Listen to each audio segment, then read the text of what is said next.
tags, you want to make sure that you click on the advanced settings here. And when you do that, then you can click on basic info, and then that will allow you to add your tags there as well. So once you have that part of it set up, I strongly recommend.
What's going on, guys?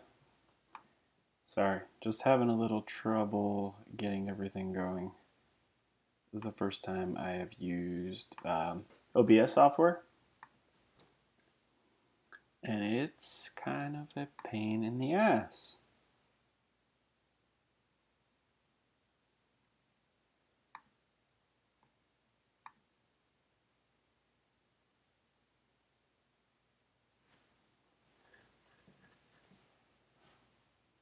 You would think, like, all the people that use YouTube and make money off YouTube and stream off YouTube and just create content for YouTube, there would be like an easier streaming situation. But yeah, definitely a familiarity thing. Like I've used Google Hangouts, obviously with you, and just kind of in general a couple of times. And Google Hangouts isn't that bad. It's still like it's kind of complicated, right? Like not as easy as it should be. I think I've been sitting here for like 10 minutes, just trying to figure all this dumb crap out. It's annoying. So give me just a second here. We're live. We are live.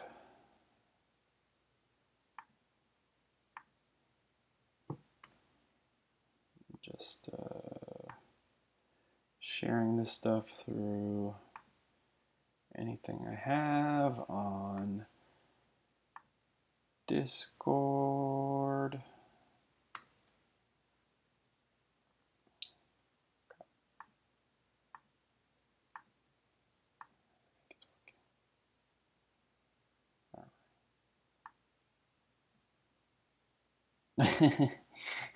Yeah, I feel like every time we go to stream, we're always like, how did we do that last time?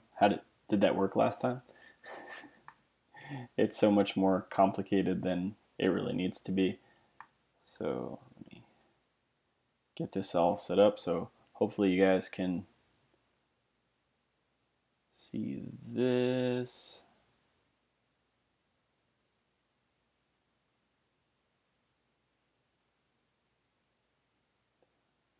Okay, I think we're all set up.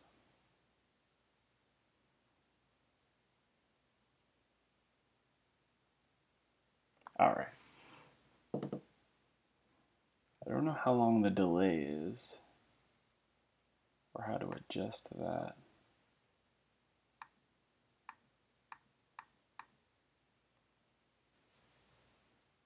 Hopefully that slowed it down or sped it up a little bit so it's not such a long delay. Just finishing your lunch, now starting at the tier and ground type. Figure out that back. I just raised my hands. It's a decent delay. Okay. That is awesome. I like the TRN is definitely on my my list. Something I like. I think like compared to 2 second delay. Okay, I think compared to like other Gundams, it's definitely something a little different. It's like much more realistic looking, I think, than maybe some of the other uh, Gundams, or mobile suits in the Gundam universe. Let me put it that way. Like if there were to be real mobile suits, I think they would look like the Tierran, right? Like looks a little more realistic, I think. I like it. So we are working on, well, I am working on the RE100 Bawoo, and so far, earlier today, while my son took a nice long nap, which was awesome, I snapped up this chess piece. I was really surprised. So this is my first RE100 kit, which is kind of why I chose it. I put up on Alex's Discord just between this and the RG GPO1. I just wanted to build something new. I built master grade, high grade, perfect grade, a non-grade 1/100, but I haven't built an RE100, and I haven't built a real grade. So you guys chose this one, the couple of you that voted on it. So I went with the RE100 Bawoo, and I was a little surprised from everything everyone's told me. They seem, I thought they were going to be just like basically a high grade but bigger. That may be true later on, but so far with the part count just in the chest, it's definitely a lot more than like a high grade. It's not quite master grade level because there's no really inner frame, but it's definitely more than just like your regular old high grade. So that's cool. I like it so far. The chest is real cool. Like it's got these cool little fuel tanks on the back, and he's very edgy, and he's got a nice like little crest, and so far 0 stickers have been applied or even called upon in the manual. And then I don't think there's any color app stickers. I think everything was just like marking decals, and then the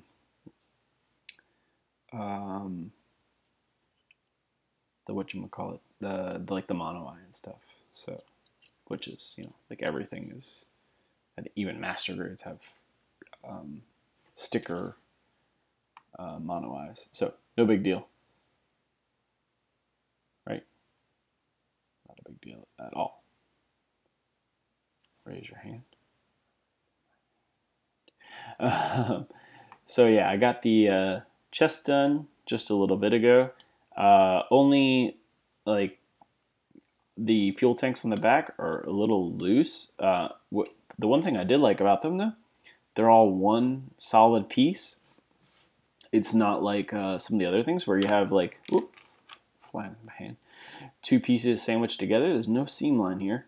So I wouldn't mind, you know, just like gluing that in place down the road, you know, but it is a little easy to pull out right now. But no big deal. That's not a big deal at all. So we're moving on to the head. Onto the head. And I have no tools out right now. Way to go, me. So let me grab what I need. That should be good. We need that. And I always like to keep a file on hand. I don't always use my file. If I can get away with just using sandpaper, I do, or sanding sticks, but sometimes the file is just what you need, right?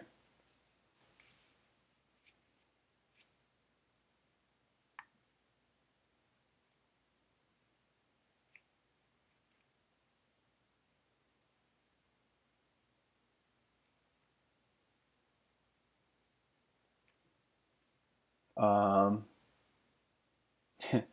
yeah, I am gonna paint it. For right now, so for most kits, I would say I'm bad video settings. Please use a keyframe frequency of.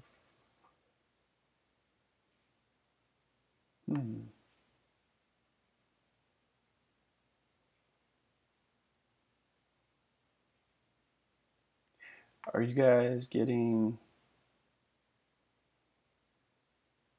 Are you guys getting loading screens on your end?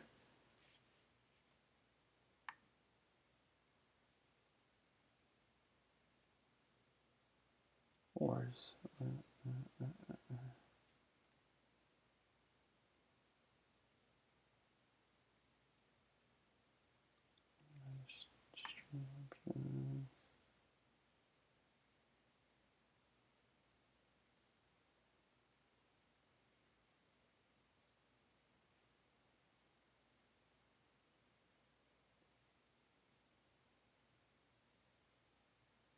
little.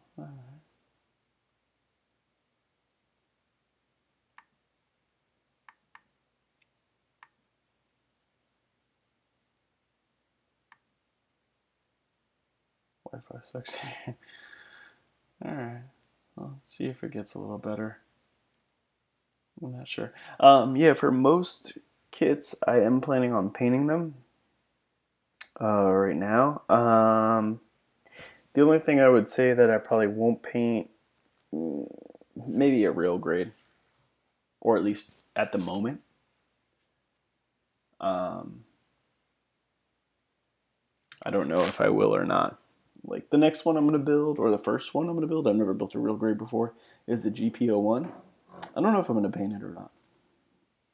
I'll say I'll probably build it, snap it up, and then kind of go from there. The shield mounting sucks though. Yeah, I was actually looking at that. The way it attaches to the hand is a little funky. Let's see what that is. They had like a section about mounting weapons, and I was looking at the shield. It looks kind of big and bulky, and it kind of went in a little funny on the arm. So we'll see how that goes. Yeah, proper file use is always good.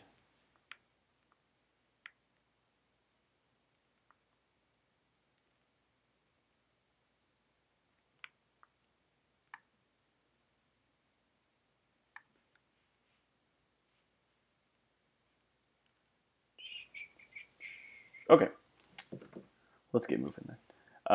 The head doesn't actually have many pieces at all. It's only a couple. So let's get this one.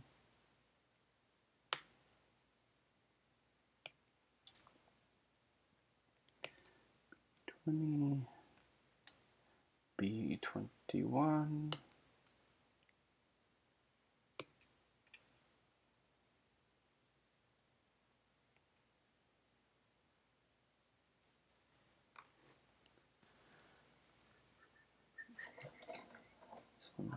G parts.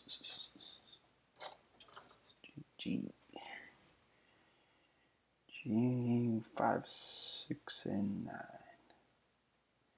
This is my first RE100, and like I said, I really thought they were gonna be like a high grade with just a couple more parts, and I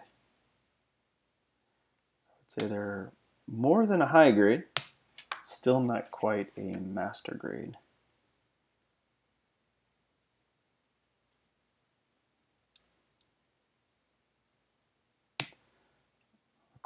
Oh yeah. On the Marasai, do those have like a similar? Those don't have as many hoses as like a Zaku, right? I don't have a Marasai. It's like one of the few you would think, right? I buy way too much crap, but I don't have a Marasai. Do those have hoses like the Zaku, or I feel like it's less, and they don't have all those individual pieces of pipe?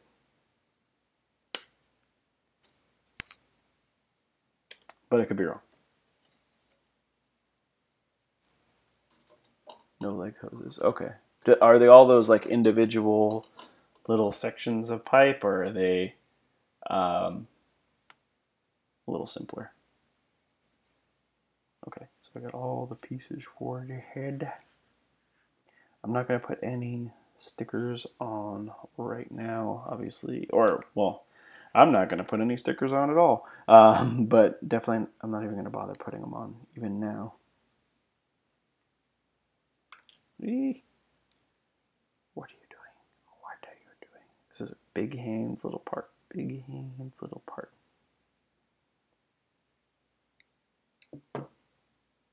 All individual pieces. Yeah. Fucking Xeon. I mean, sorry. Fudging Xeon. We talked about this, didn't we, Brian? The language.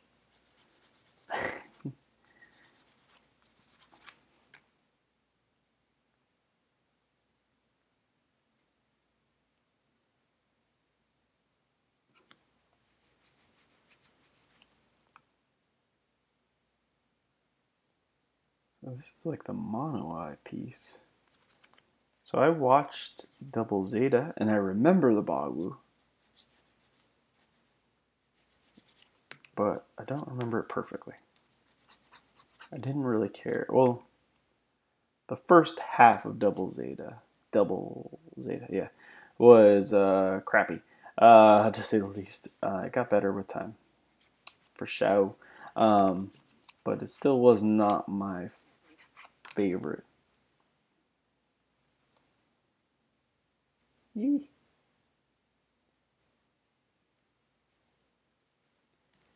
It's a tough, yeah. I've been not actually built. This little tiny piece. Stupid. I've not actually built a master grade Xeon cut out cleanly. I hope I cut that out cleanly enough. I feel like I got a little close there, but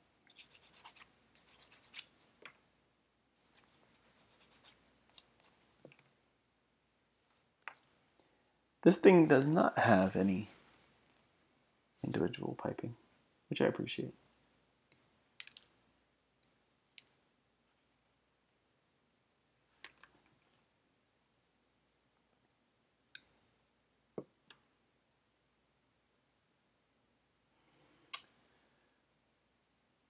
Sort of doubles it a dub. Someone witchcraft. Someone did a like a Canadian studio or something like that did a double Zeta dub. From what I understand, I didn't watch it. I've only watched the subtitle version, which was painful enough. So yeah, I can only imagine the dub didn't go over well. I feel like if it had a decent dub, it would have been it would have been easier to get through. I'm not one who has to watch a series dubbed. Like I'm fine with subtitles. My problem is that if a series is going to be subtitled, it better be good, right? Like I'm gonna be way more tolerant of a crappy series.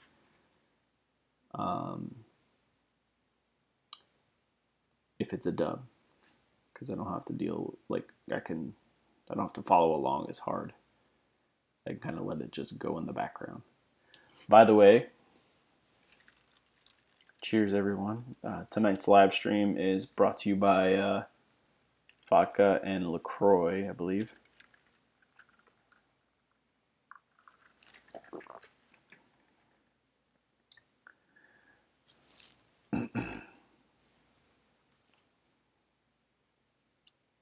I'm not a gin man. Sorry, Brian. I think it tastes like caca.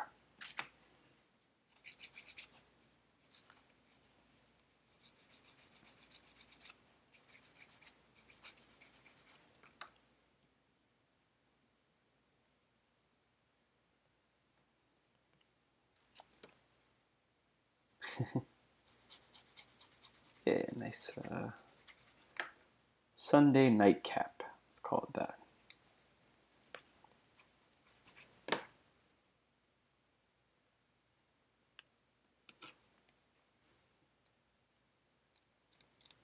So I know, like, I've seen other people snap live or just, whatever videos, and they don't sand everything. And I wish I could do that. You just need one mixed properly. Well, I'll let you show me on Friday. I've just never been a fan of gin in general. But yeah, I've seen other people live stream their builds and they don't sand. I'm so envious. I wish I could not sand. I feel like I have to. And I wish I didn't have to. I don't want to. I don't want to do it, but I have to do it. This is a very strange build. This just goes around this guy's head.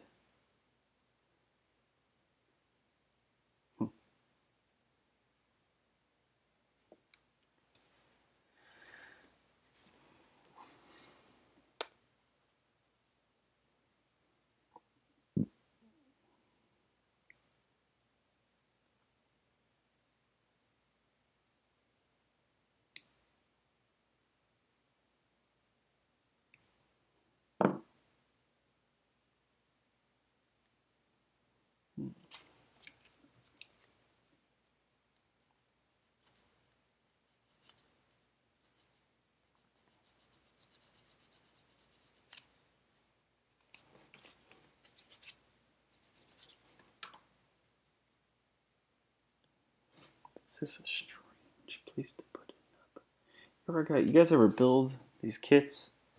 And I don't have a problem with nubs. Fine with them. You have to remove them. It's just part of the game. But sometimes you're like, why the hell did you put a nub there?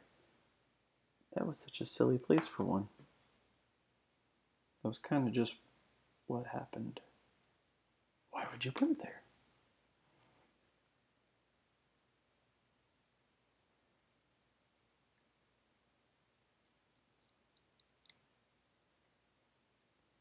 Like that one made sense. Nice and easily removed. A little sanding. A little buffing. It was never there. Sometimes you have one and it is in a spot where you're like, what the hell? I had one earlier. Well, not on this. Yeah, it was on this kid. I'll show you guys in a sec. Hold on. Because I thought it was pretty strange. I'd never seen. Yeah.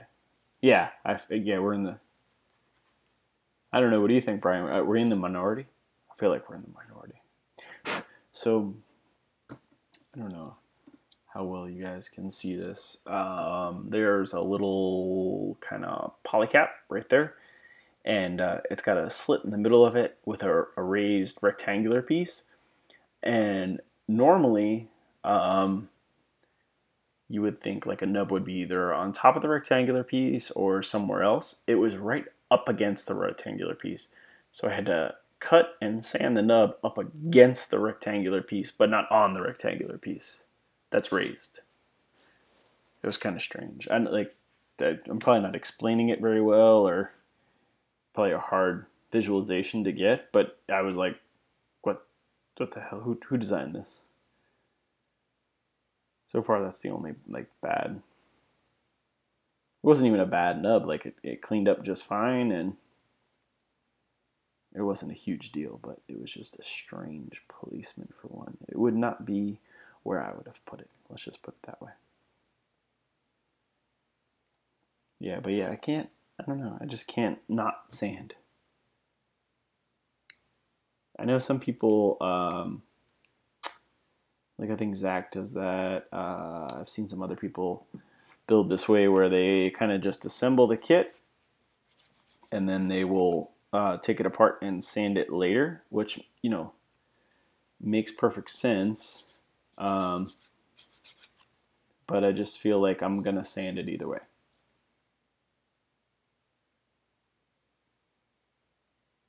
Yeah, right. Yeah, perfect. Why the hell do I need to rush through this? Like, unless you have some kind of deadline to meet, what's the point of... That's a question that gets asked all the time, and I'm always so confused by. They're like, oh, how long does it take to build that kit? I don't know. Like, as long as I want. I don't know. A couple hours. Who cares, right? I guess maybe if this isn't what you like to do. But if it's not what you like to do, then why are you doing it? I enjoy snapping. It's fun. It's relaxing.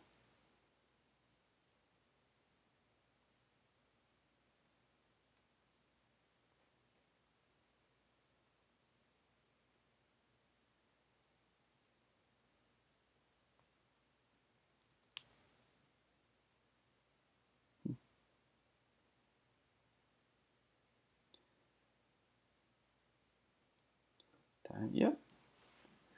That's right. Time equals quality. Slow is smooth and smooth is fast. That, and you know, it's a hobby. Like, if you wanted to rush through it, I feel like it might be a job. If you're not enjoying what you're doing, why are you doing it? Maybe you should find a different hobby. But I guess maybe some people find enjoyment in just snapping quickly. That could be their thing. I don't know. There's all sorts of types, I suppose, but yeah, just like when I'm snapping, I'm just trying to get like the best possible slow snappers union. Yes, yeah. I'm trying to get like the best possible results, right?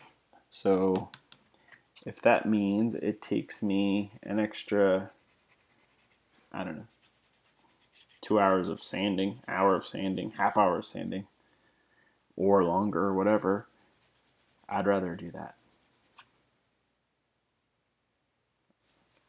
I could always do it fast. Like, right, I could always just like clip them off with my god hands and not touch them again. But I don't know if I would enjoy the hobby nearly as much. Slow Snappers Union. I like it. Let's get some shirts made. Start a Discord. That's the thing.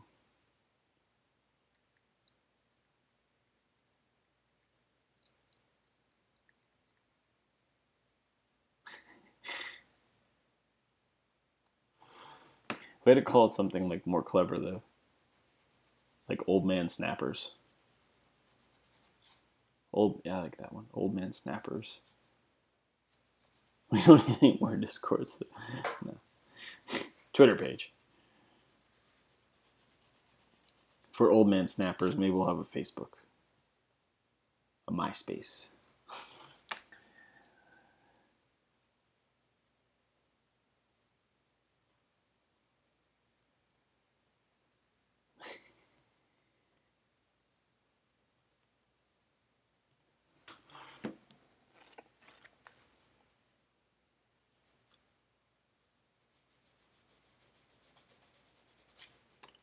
This head is super kind of simple design. There's 1, 2, 3, 4, 5, 6 pieces total. It's pretty simple for a head design.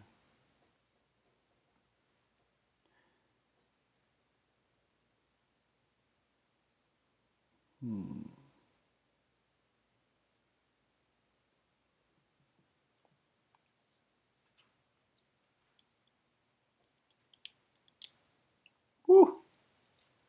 What happened? What the hell? Okay. Oh, that's right, because he this guy transforms. So I, I pushed his head in, and like the whole chest just went like and expanded out. I forgot that he transformed into some funky, stupid versions. Donovan, what's going on, man? I forgot that he did that, so that was what was going on. So we got the head and the chest built, and his little pods.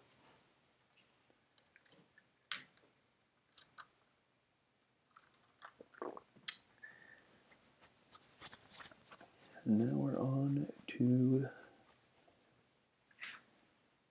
shoulders.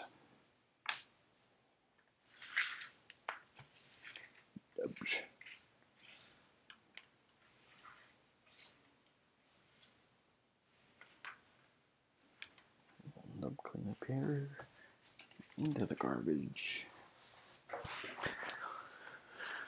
And we have to build 2 of these. 2 shoulders.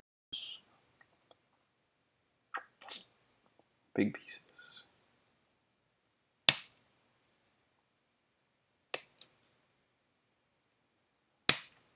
Yeek.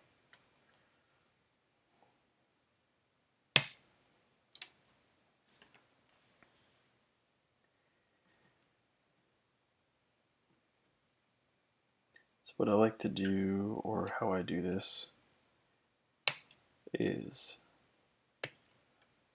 whatever the very first part is. So in this case, it was D7. So I take the D runner out and I cut everything I need for this particular section. And then I put the runner back. And then I'll move on to the next one. So I cut out all the parts for this section, I guess is what I'm trying to say. D4.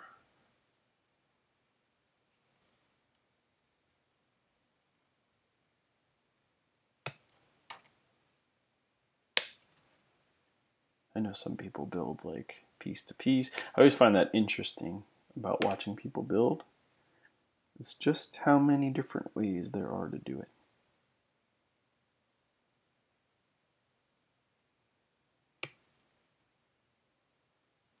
Some people cut out a bunch of pieces at a time. There's even been times, depending on what I'm doing, like the Jesta, I just cut out everything all at once.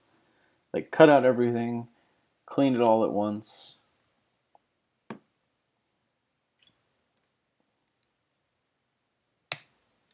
And then assemble. And there's been times where I've cut out each individual piece one at a time.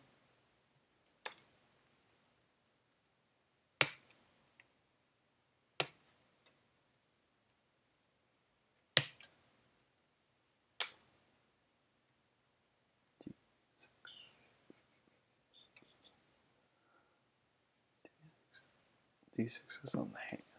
That's on the next part. So we'll leave that.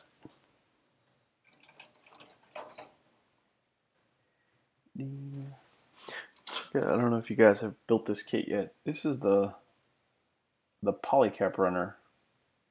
It's flipping huge. Like, alright, there's 1, 2, 3, 4, 8, 12, 13, 14, 15 PC1 caps. That's crazy. So we got 1 PC1, 1 PC2.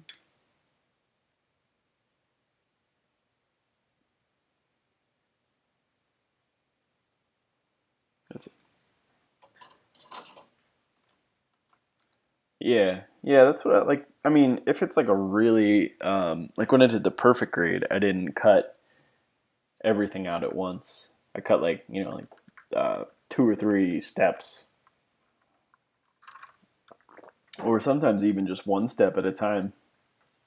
Just because it was, a lot more parts to it than like some of the other model kits, like a master grade, Or if like I'm building like a master grade, and it's building like the frame first. Let's say I'll cut all the frame pieces first.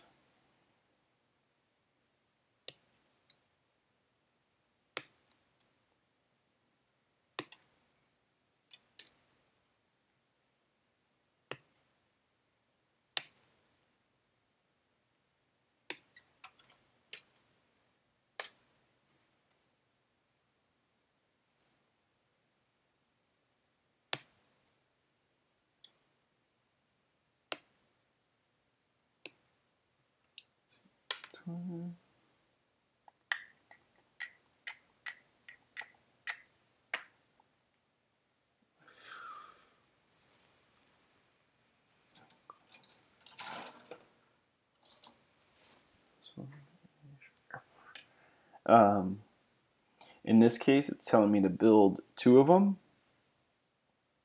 but I won't actually cut out 2 of them at once. I'll just cut out one at a time, like all the parts for one, and then all the parts for another. I suppose I could do 2 at a time and like separate them somehow, but I feel like I would end up fudging that up and just getting confused. So I don't like to do that. 1, 2. The shoulder's pretty complicated, man. The shoulder's got 4 times as many parts as the head.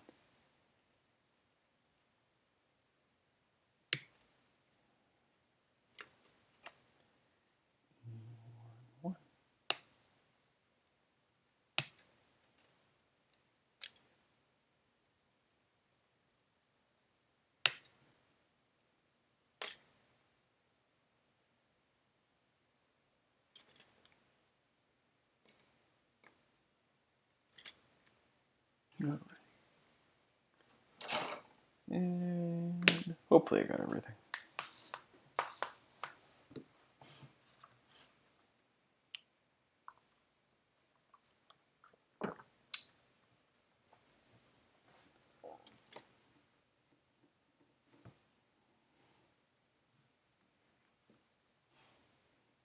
What are you guys working on tonight? Anything? Working at all? Hanging out? Doing something else fun? I just got done doing a bunch of laundry. As exciting as that sounds. Getting ready to pack. Barbatos. The Rex, right? The Full Mechanics Rex. You're doing that for the for Shoki's deal, right? The Lupus for Lupus? Skirt parts. That is awesome. I'm really happy he did that. You don't often, or I don't know if I've ever seen a build off where it's, geared around a charity, which I think is like really, really cool. I think maybe that should be something we all look into a little more. I would love to be a part of it, but this upcoming month I'm not going to be in town quite a bit. That's actually why I haven't started painting like the G Gundam. Instead of like snapping it and painting it, I just snapped it, and I'm just snapping this. I'm going to do a little bit of snapping because I don't want to start any new projects while I'll be away so much, but I really would have liked to have been a part of that, just because I think it's pretty cool. But what do you have planned for that? Just what category did you enter in? You doing like heavy customization, or just kind of snapping it, or just painting it?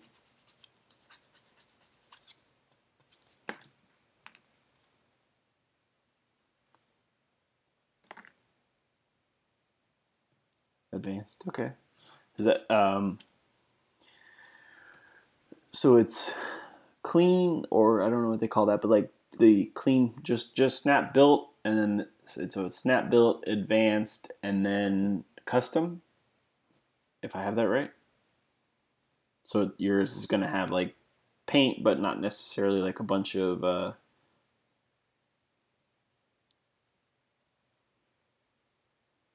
like crazy pieces or anything. Like I know Andy's doing like some kind of resin kit to his, so I'm assuming his would be like a custom category.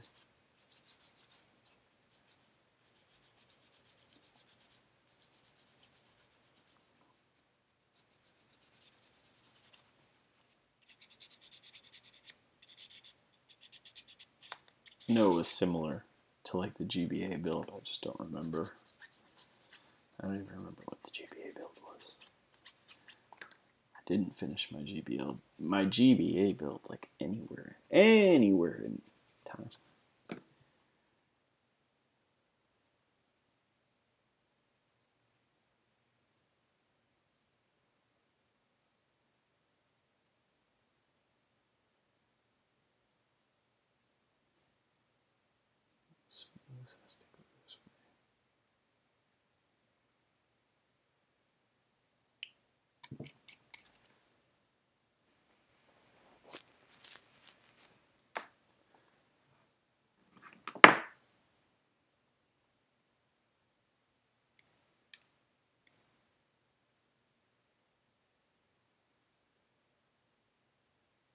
Yeah. No, don't blame you. Like that stuff takes a long time. Even just to plan out, man. Like, you know, making all those modifications. That's crazy stuff. Personally, I'm sure you guys can tell because I never make a deadline for anything. I hate working on deadlines for this kind of stuff. Like at work, I do it literally all the damn time. I work on a deadline every day, but for this hobby, man, I enjoy taking it easy. Yeah, you would know, Brian. How many customs was that just this year, man? 4 or 5? Well, this year. 2017, at least starting. If you guys don't know, I will be up in New York on... I'll be up there Thursday, but Brian and myself are gonna get a chance to hang out on Friday. Should be a lot of fun. We're gonna go tear up New York City.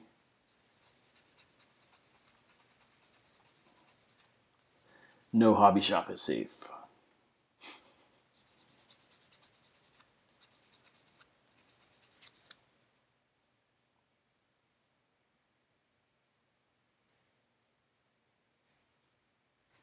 I don't know about that, man, because I saw that. Yeah. Yeah, I was thinking about that today, Brian, and my wife is going to be there, so we have a camera person, right? So we should definitely vlog the whole thing. But Donovan, I have seen that RX-79 resin conversion kit, so I don't believe you, because it looked pretty damn clean to me. So maybe time frame wise, you can't pull off those customizations, and I'll agree to that. That I know it's not like a huge time frame thing, but capability wise, you don't lie to me.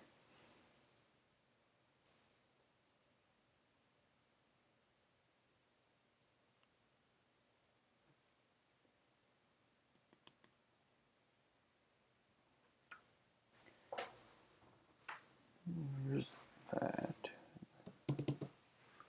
Let's see, gray.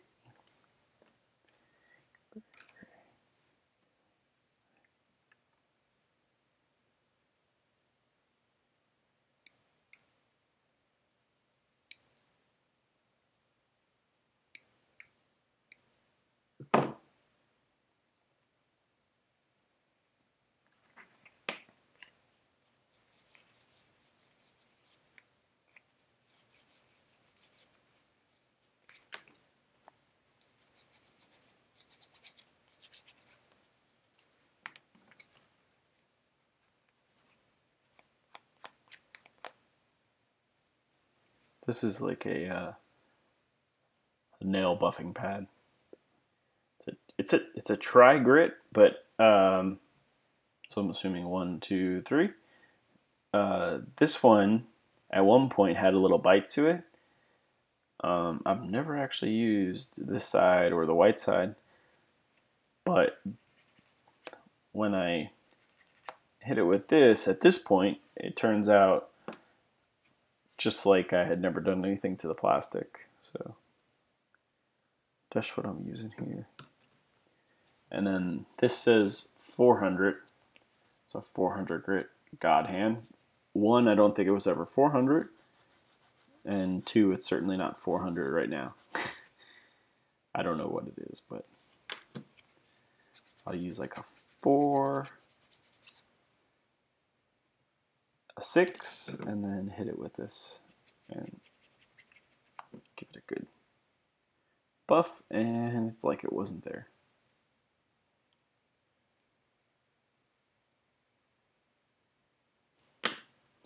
Some of them, like if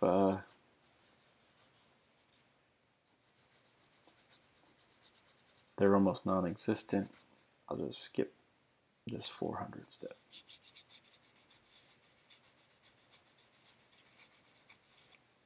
What I like about this one, these, is they're flexible enough to bend around like a curved surface, but if you need them to stay flat, I'll kind of just pinch it in here with my thumb and go like that and work in a smaller area, and it'll stay pretty flat if I need it to.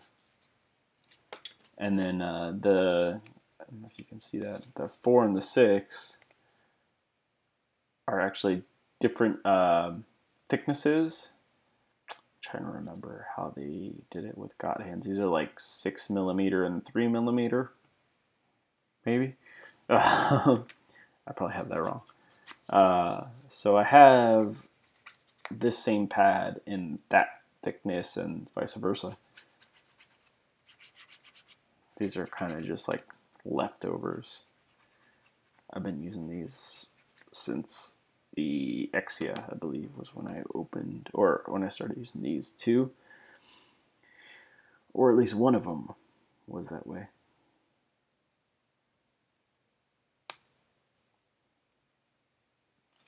Shiny, shiny. Yep. Just doing my part.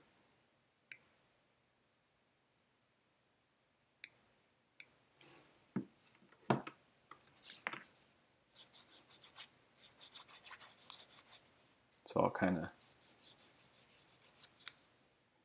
bend it a little bit when I'm going around those round pieces like that. That's what I like about them. And then this is not really taking off any material. So I just use that for, just buffing. I do tend to use my knife quite a bit, but this kit, other than that funky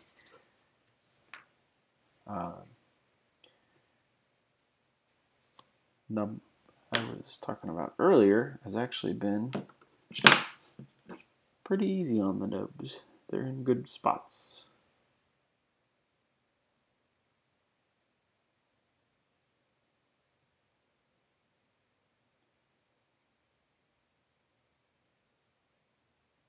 Which is always good.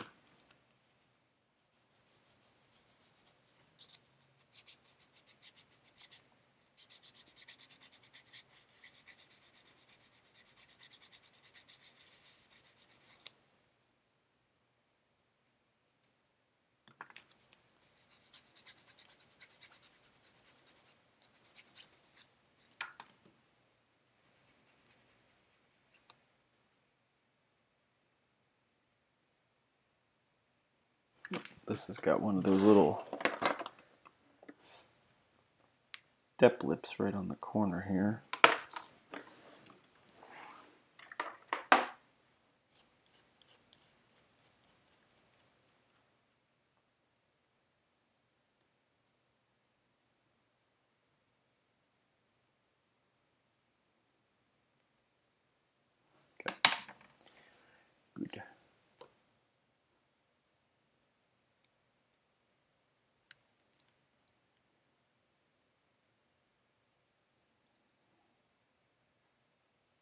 Got some little like pistony detail up at the top here, which is cool, and some hoses in the back.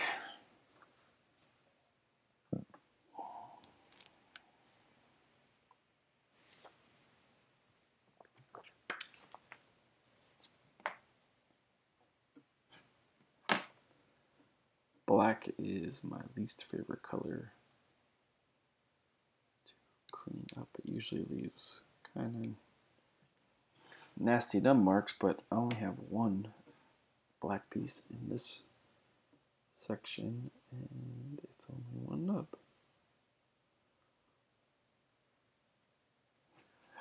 Which is noise.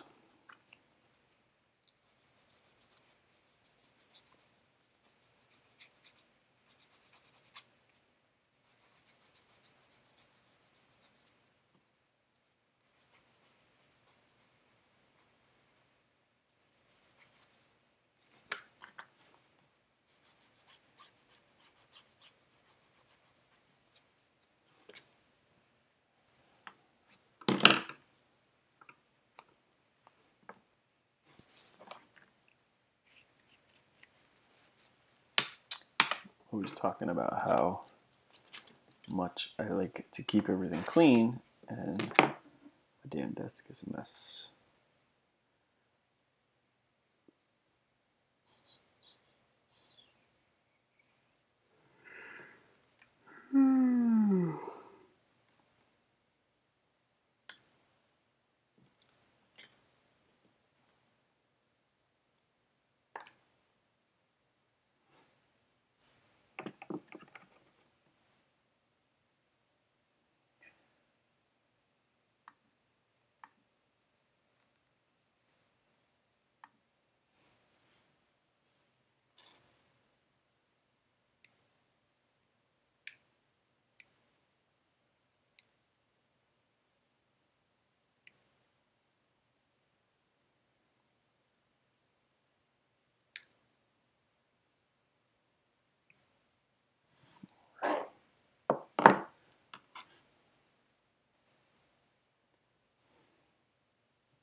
My watch tells me it's time to stand up. Listen. He used to tell me to breathe. It used to piss me off so bad. I'm assuming it would go be like based on your heart rate and stuff, and you know, like you have on a rough day at work, like whatever could happen, it would be like, take a moment and breathe. No, you shut up. Don't tell me what to do.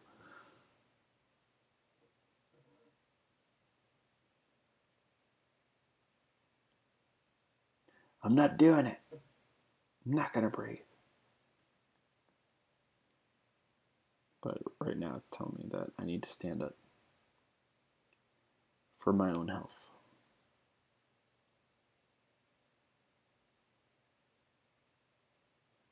I'm not doing it.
Probably probably turn on some background music, but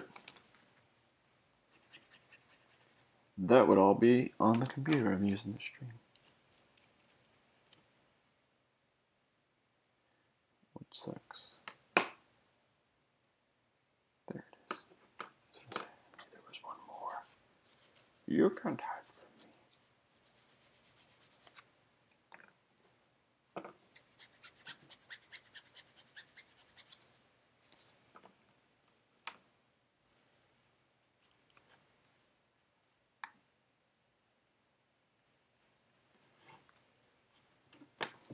Okay.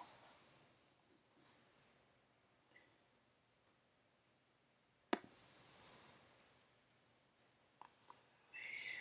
assuming that goes here.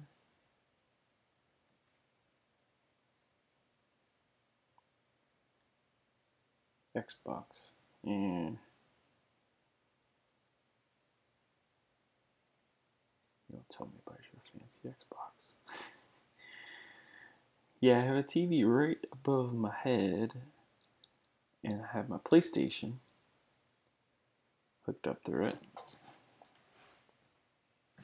I could probably put stuff on my phone, but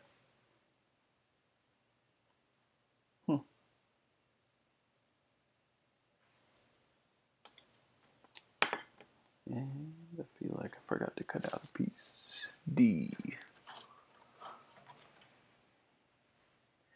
D5. I didn't.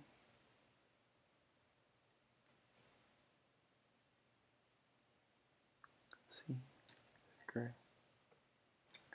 See it gray. D.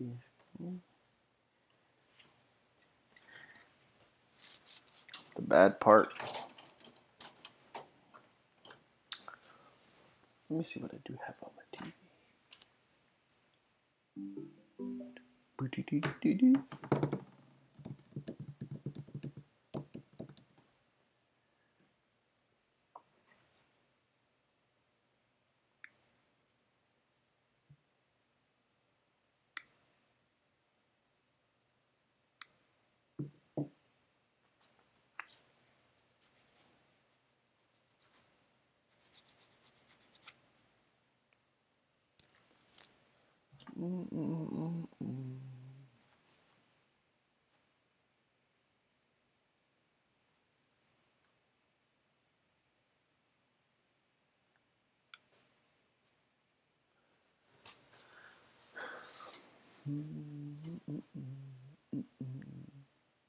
Sorry, guys.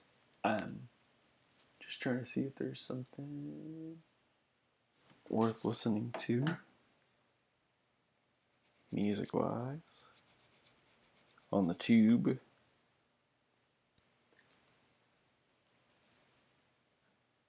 I'm not signing into.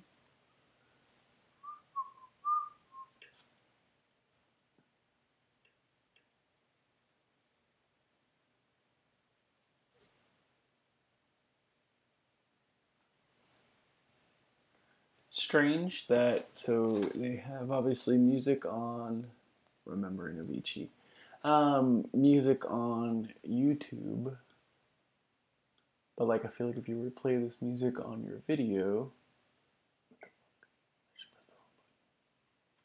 it was Fonzie, what the hell, I don't know who that is.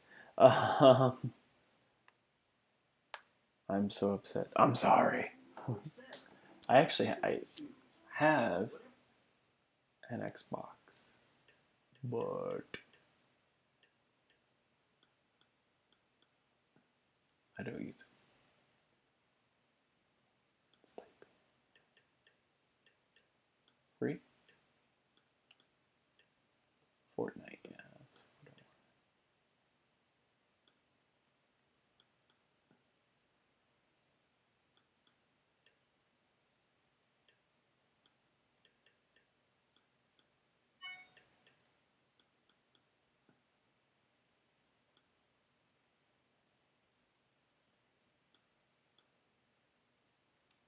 Music, that's what I'm looking for. The free music. The audio library. That's will work. Music for creators. I usually go for stream chill. Yeah, that's a good choice. That's a good choice. No copyright music, Mumford and Sons inspired. Hmm.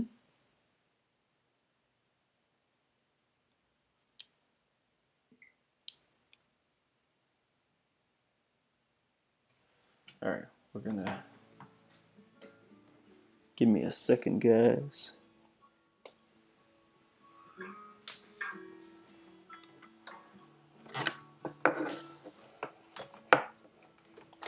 That one's. We're gonna switch things up here. If I can figure it out. There it is.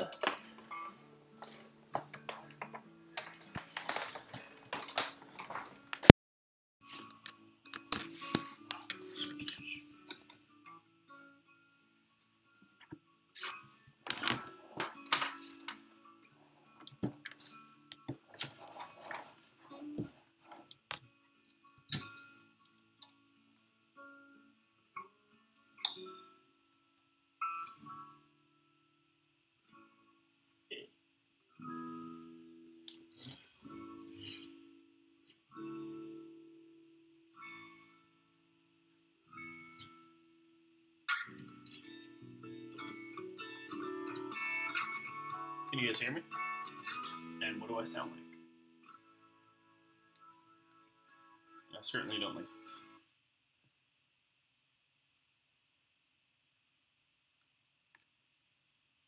No, Doobie Autumn Keys. Do you guys hear me well enough? Uh-oh. Crap.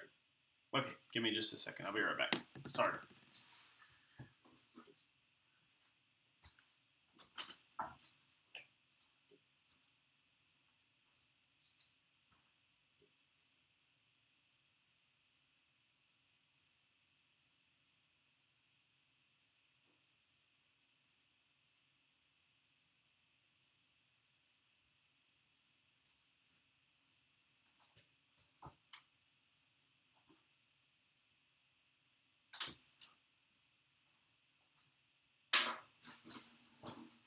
Loud and clear, okay.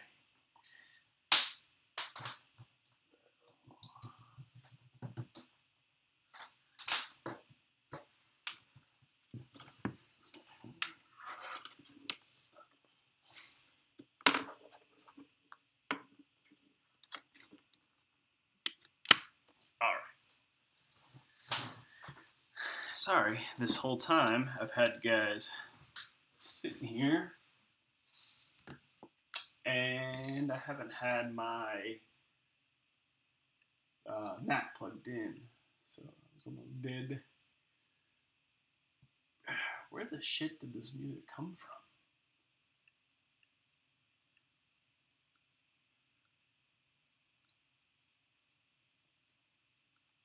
What the hell is Doobie Autumn Keys? We're gonna go for...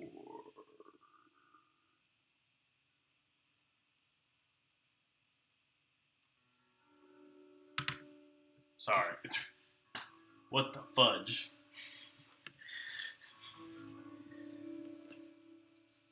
We've talked about this.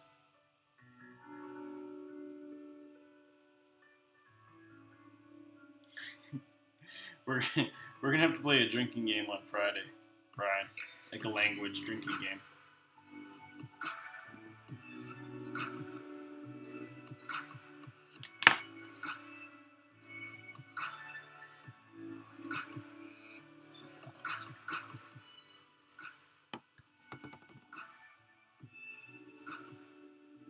When I hear music like this, I think of Forgetting Sarah Marshall. I play ominous music. It's just noises.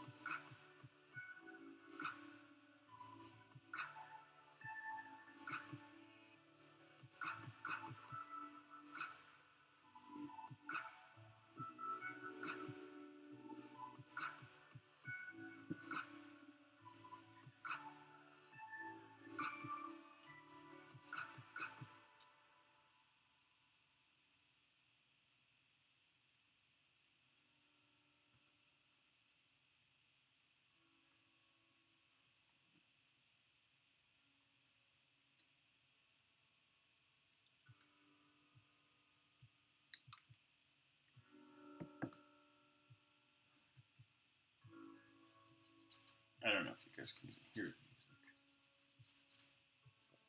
Can you guys hear the music?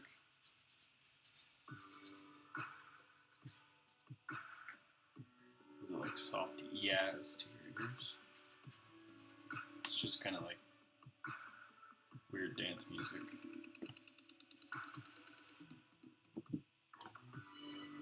Oh, there's the breakdown.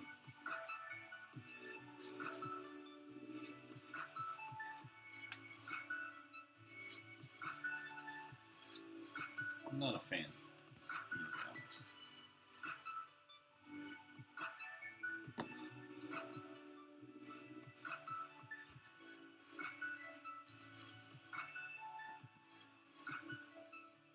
Sounds good. Okay.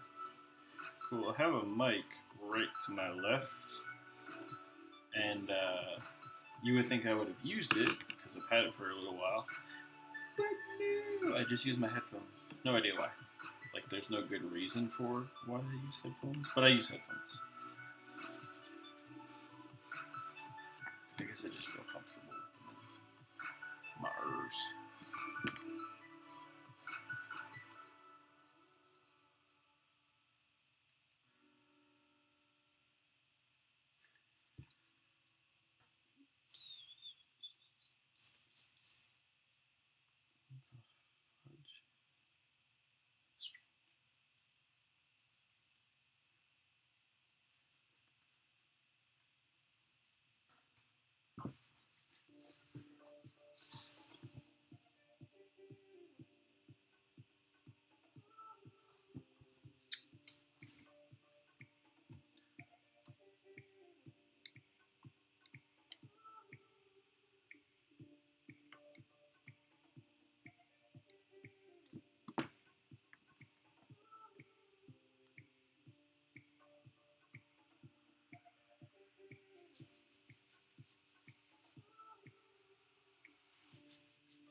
I feel like I'm in a commercial with this music.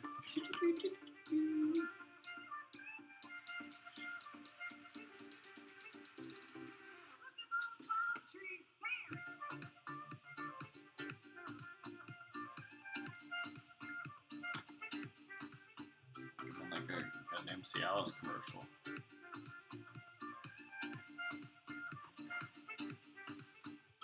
Selling phones already? You know, I used to do that before I do what I did currently, before I graduated school. That was my chosen career. I don't want, no, that's a bad choice of words. That wasn't my chosen career. That was selling boners. It's a lot more fun than phones, you know. Chosen career makes it sound like I chose it. It was just a job, but that's what I did for a long time. Phones would work though, yeah. Right.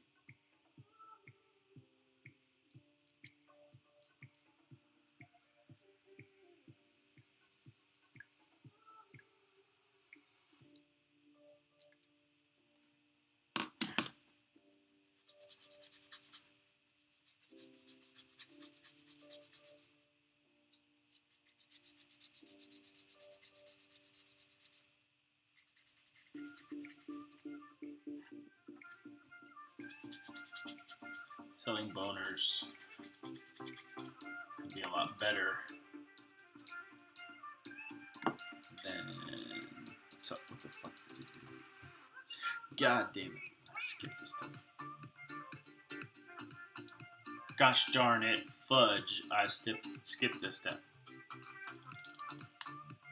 Is what I meant to say.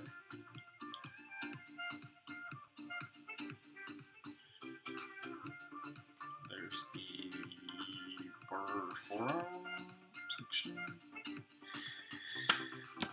But I skipped all of the shoulders. Good choice. Good choice. Who needs shoulders?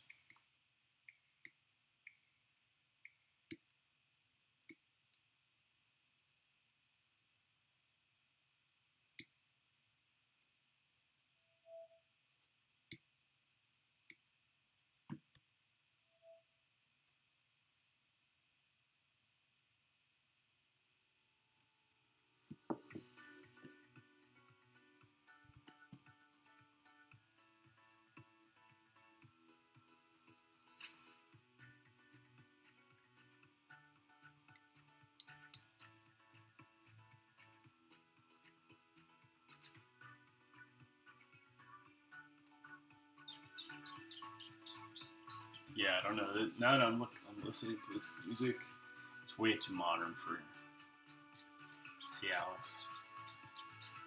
This is definitely more cell phone than Cialis.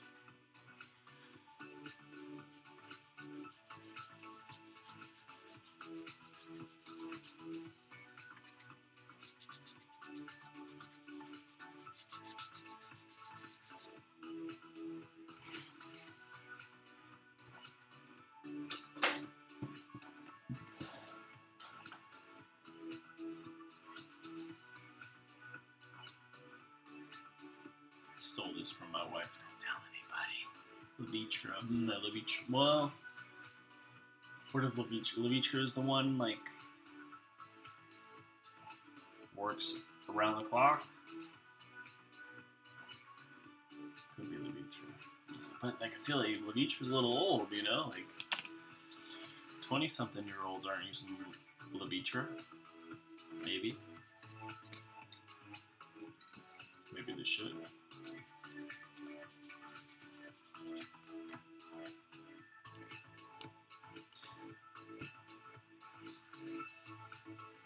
This is like a trendy clothes commercial. That's what I feel like. It's like a commercial for, I'm not so trendy, but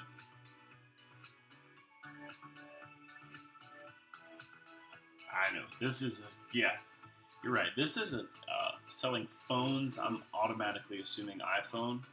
It's not. This is selling like the newest, like Samsung Galaxy that takes really good pictures.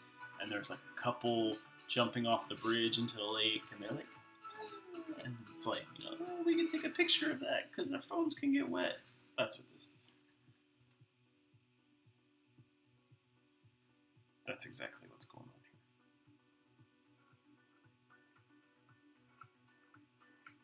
We might have to jump off of electronic, jump into like hip hop. Tim Burton film, yeah. Like Tim Burton sci-fi horror. So having this conversation today, actually, with my buddy, before I started streaming, and maybe it's a good thing to ask you guys. In the last 10 years, so let's just say from 2010 on, can you guys name a movie that was great? And caveat, it cannot be a Star Wars or Marvel comic movie because those have to do a little more with fandom. So, you know, like it's hard to be subjective. But name a great movie from 2010 on, and like bonus points, if you will, if you can name a movie that made you feel some kind of way. You know, like made you sad, happy, joyful, depressed, whatever. And it seemed like such a simple question, and then we went through all the movies, and I couldn't find a damn one from 2010 on. So up until that point, I was convinced there must be, but yeah, okay, yeah. I loved Fury Road. I thought it was really good. But I don't know. It was amazing in terms of filming, and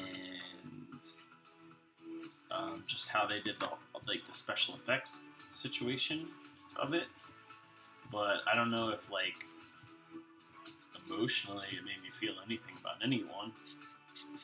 And I love Tom Hardy as much as any other guy, but you know, it was just I thought it was a great action movie. But like dramas, it's tough, right? This poor generation's getting fudged. They don't know what good movies are.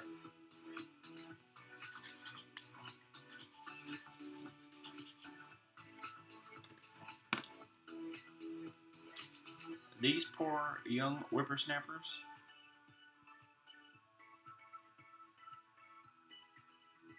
Pacific Rim, yeah, again, like great. Okay, I really liked the first Pacific Rim, but it was, you know, just an action movie.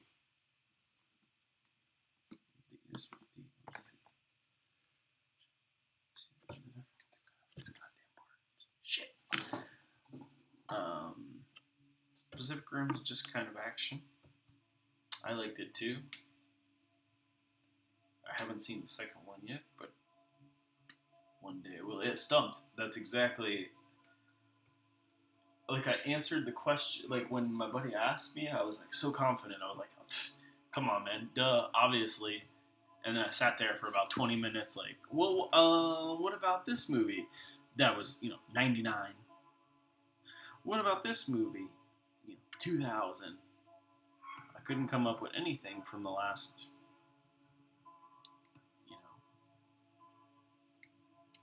20 or so years that made me feel any type of way. And then we talked about movies that had been nominated. Moon. I don't think I've seen that one. What's Moon?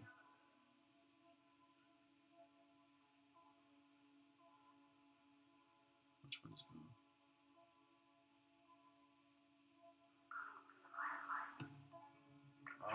Oh, I love Sam Rockwell,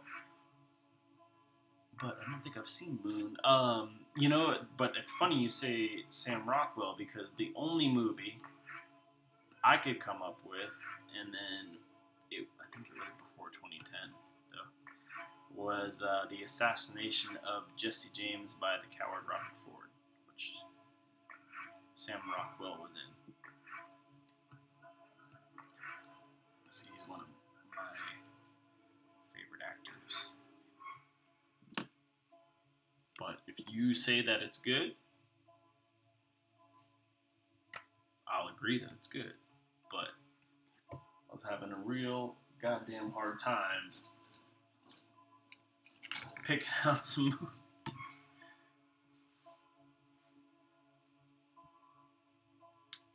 And like I said, it didn't seem like when you asked someone that question, like that should be a difficult question at all. And then I was like, obviously, a bunch of movies. And then I couldn't name one movie.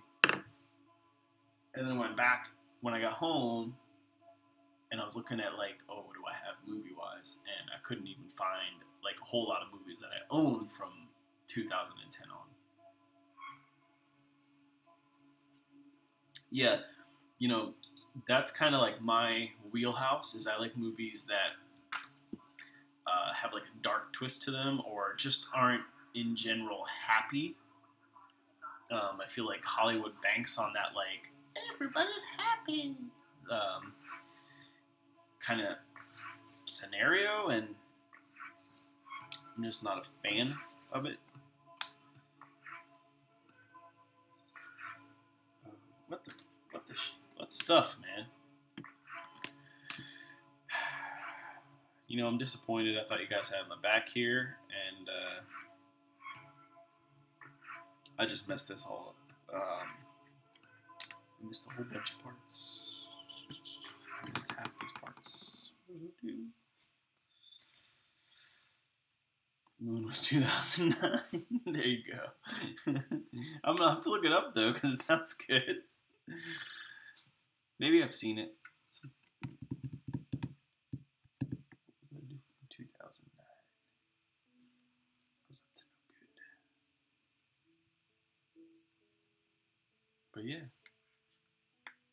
food for thought. Think about it for a little while.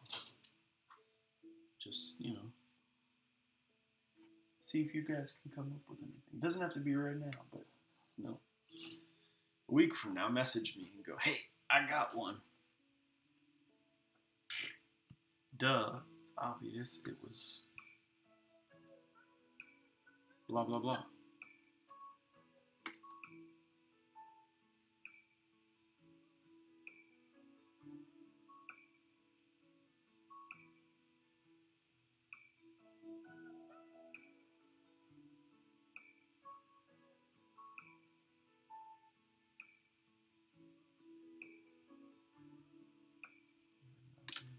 Yeah, I guess I didn't, but I thought I had seen just about everything Sam Rockwell had been in.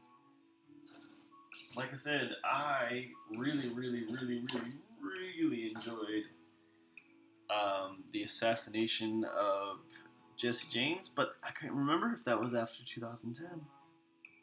I'll have to look it up. It might have been.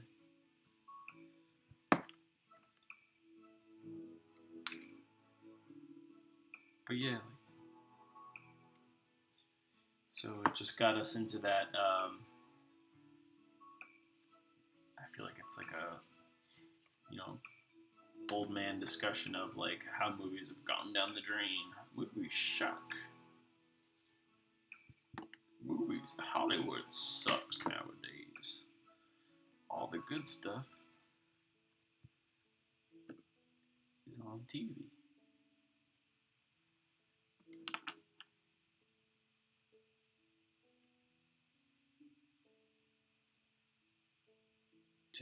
God damn it. Fudge. Well,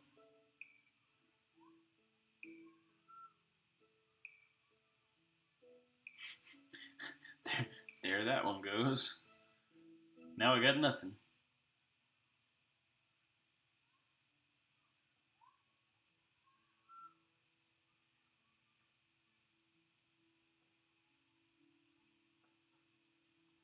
And like I said, not to say that every movie is crap. There's been movies I've enjoyed. Like, I really liked The Force Awakens, and I thought Rogue One was really good, but like, would you say it's like an Oscar movie? Nah. Django was great. Yeah, we actually mentioned Django, and damn, I can't remember. Glorious Bastards maybe was post 2010. I don't know that, but there was another movie like kind of Django-ish that came up. If it wasn't Inglourious Bastards, it was another Leonardo DiCaprio movie. I just can't remember it for the life of me right now. But yeah, those were two that I mentioned. Inglourious Bastards was 2009. Arrival was actually my buddy's choice. He said the same thing because he really enjoyed that. I liked it a lot, but it didn't like, it wasn't earth shattering for me. It kind of reminded me of like Contact 2.0. I don't know if that just made me seem older. Lincoln. The Revenant was good. Lincoln I didn't see. But what's his name? God, I can't think of his name right now. I love all of his movies. There Will Be Blood is one of my favorite movies of all time. But, you know, just a good conversation to have.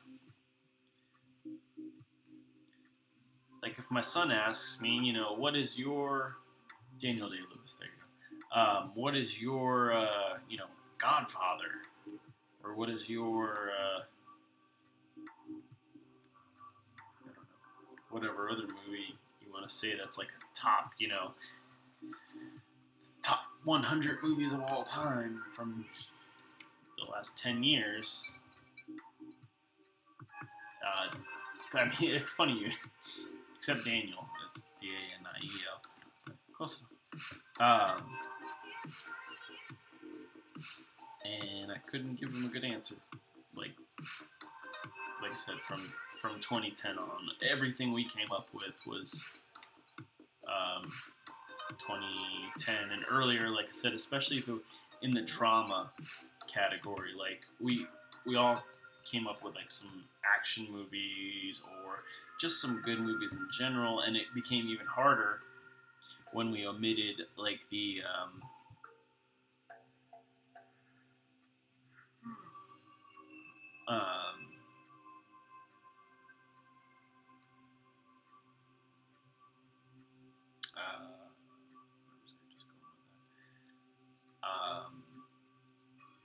superhero movies and stuff.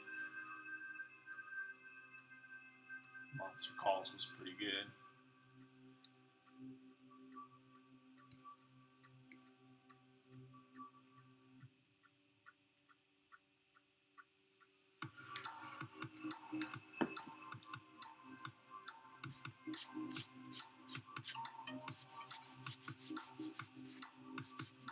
A movie that I actually just saw again recently. It's got like a couple of moments in it that I think as you get to be an adult kind of hit you hard. Is that movie Warrior with Tom Hardy. It's an action movie though, so we were like kind of going back and forth on if that one counts, but there's a moment in it where, like, I think once you get a little older, maybe if you have kids, or I don't know if you don't have kids, but he talks about losing his house, like, during a fight, and that was, like, very relatable. I'm not losing my house, but we're close to that, but I get my point.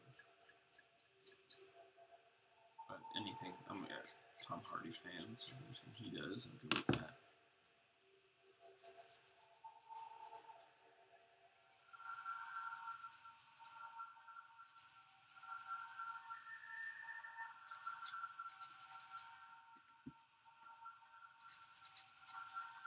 It's a tough one, though. I liked The City of Z, or The City of Zed. I guess that was a pretty good movie, but it wasn't, like, mind-shattering.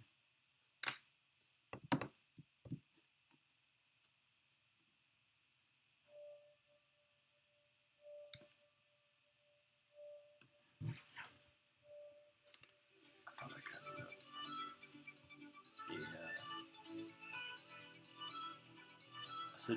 City of Zed, or Z. Like I said, it's like an English story, so they call it Zed, but it was pretty good. It had Charlie Hunnam in it, the guy from yeah, I like movies too. And like I said, I really enjoy movies that don't go well for the main character, which sounds horrible to say out loud, but like I just don't like movies that are just like I don't like movies that, you know, just like good guy wins. I don't know if that's realistic. The one that I haven't seen yet, and I said might be, was Dunkirk. I haven't gotten a chance to see that yet. I feel like Alex might be a good person to talk about this, because I know he likes movies too.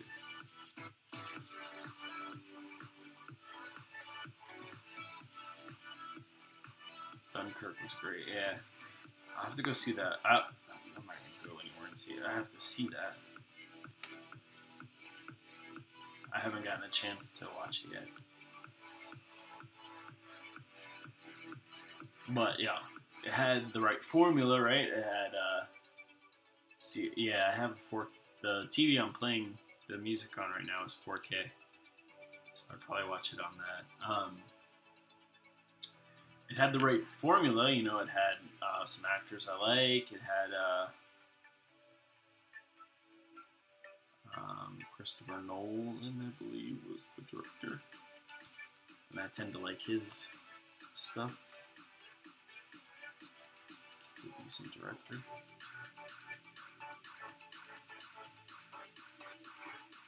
That might be one of those movies, like, it's actually worth not pirating, you know? Like, if you can rent it or buy it in 4K.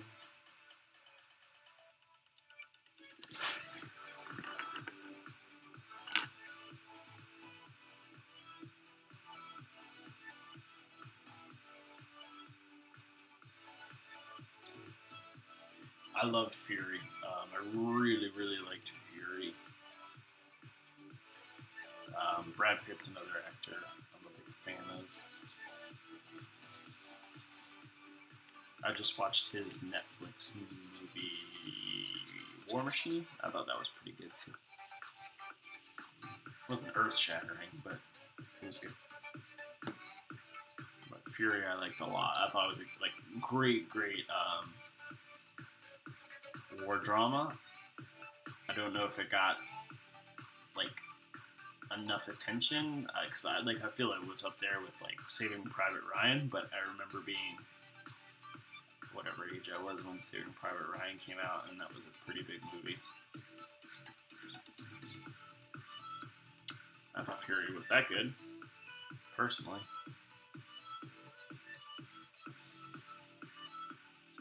That's a good one.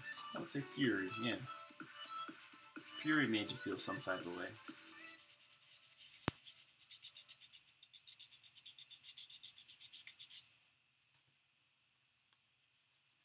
What started the discussion was Netflix U571. Yeah, very good.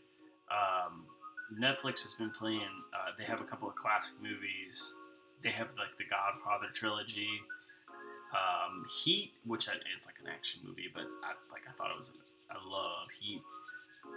Scarface. So they're all Al Pacino movies, but just like a bunch of really, really good movies, probably by chance. Because, like I said, I guess they're featuring like Al Pacino, but just got us kind of debating, like, oh, what would you say nowadays is that good? And we couldn't come up with anything.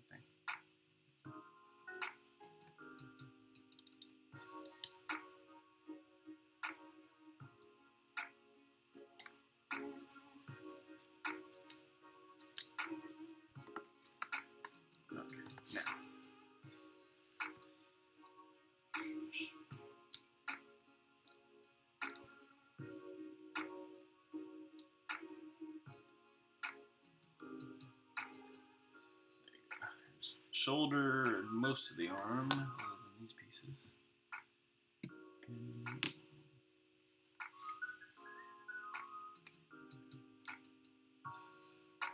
right arm, we're just putting a hand and a beam saber. Public Enemy, yeah, Public Enemy, and we said Public Enemy and Lawless, the one with Shia LaBeouf and Tom Hardy, where they're like bootleggers. That one was pretty good too. We did mention both of those. It was tough. I mean, I guess the point of it was, especially when you take out like superhero movies, like what the F has Hollywood been doing?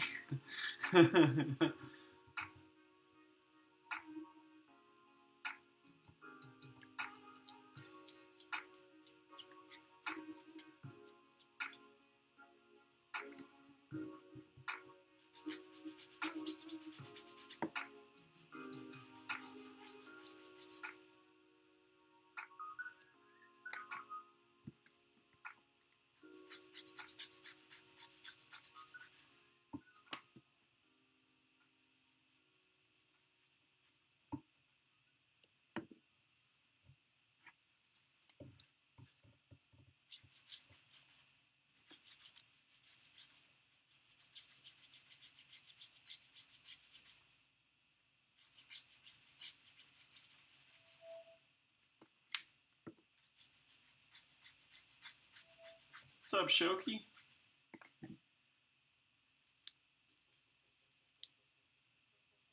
How you doing on this Sunday evening, close to Monday morning shit stuff?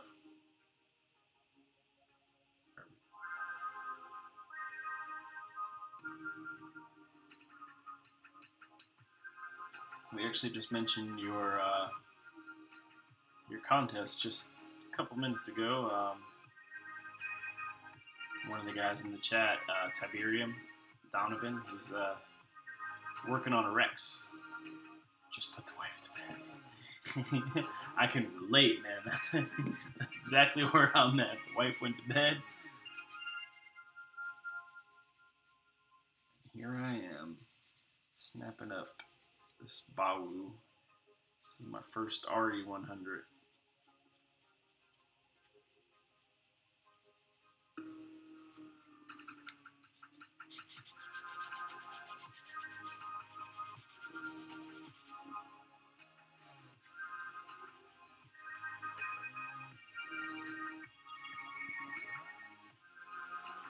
Just snapping this guy up. I'm trying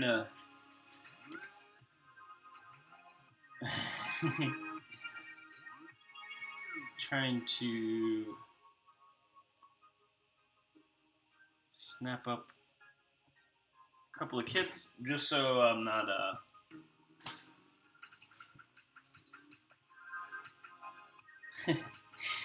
just so I'm not just building and painting. I have some things kind of stored around.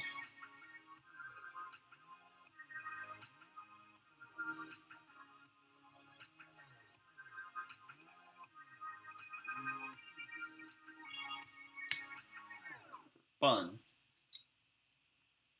Pretty cool kit though, so far.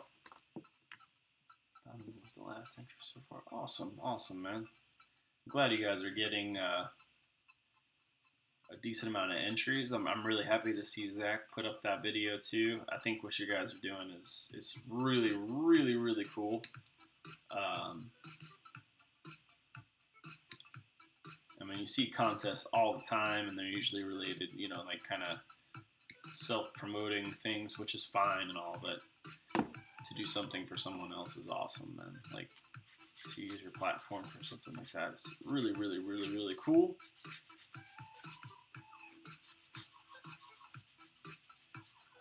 Nub shame. Yeah, man, you gotta nub shame people, because that's ridiculous.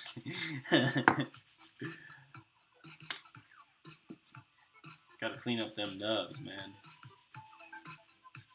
These aren't action figures. Yeah, that was really cool of him. Zach's a cool dude. You know, man, like just my experience with the community. Everyone's been super cool to me. But yeah, like I was pretty stoked when I saw your contest. I'm gonna be away most of this month, out of town, which is why I didn't enter. But before you guys close it up, I'm gonna have to make sure I go over there and throw a donation in, just because, like I said, I think it's awesome that you and Zeta used your platform for something like that, as opposed to just like, hey, here's, you know, however many subscribers, which is fine and all, but you know, to use it for something good, it's cool. Tomorrow's review. Well, there's certainly plenty of stuff to review, man. Buy a shirt. Oh yeah. That's a good idea. Thank you. You know, I always forget about that. Like, I watch everyone's videos, including your own. Like, I always make sure, you know, you had that. I caught the end of your live stream about supporting people on YouTube, and I always make sure I click on everyone's videos. I do it a lot at work, so a lot of times I'm like watching your guys' videos while I'm doing work stuff, so I forget what the hell you guys are talking about when I get home. But yeah, no, thank you for reminding me. That's actually what I would prefer to do. Whatever would help you guys out. So I will grab a shirt in the next day or two. Make make sure I get one. Because like I said, I think that was a really awesome thing.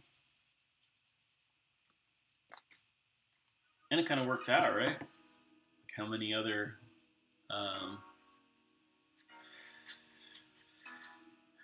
things like that could you have done?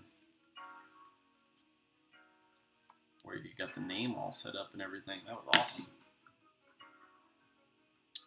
Very, very, very cool.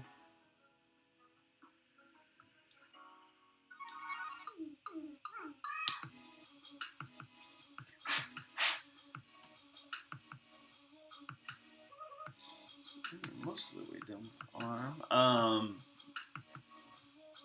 Very, very, very different. Like I said, this is my first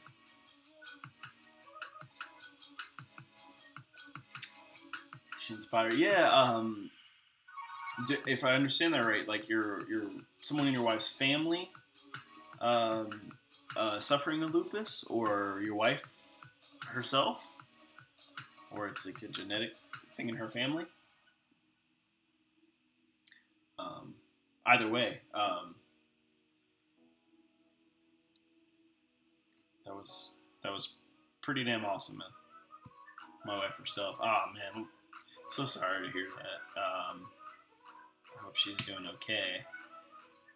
But yeah, that's a tough one, and you know, it's like a super common thing not a lot of people talk about.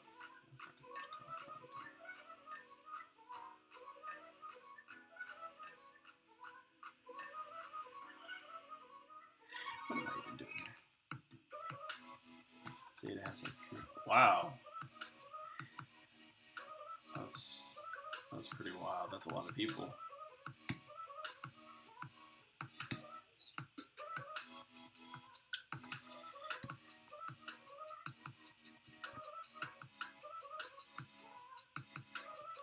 Yeah, I mean, what's better than building Gunpla? Yeah, that's awesome, man. That is really, really good to hear. I hope she's doing well. But you know, like I said, what I was about to say, what's better than building Gunpla, winning prizes, and you know, helping out a good cause? That's about as good as it gets, right? Or at least I would think.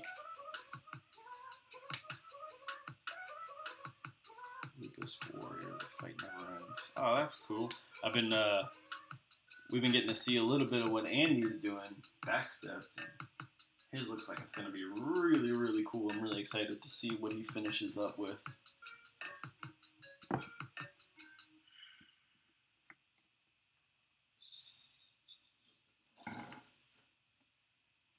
This has to be a damn first. The beam sabers are not body colored. I always thought that was weird. Like, why the hell do they have like red beam sabers or yellow beam sabers or whatever color beam sabers? Wouldn't you make beam sabers just like gray in real life? Well, they're gray.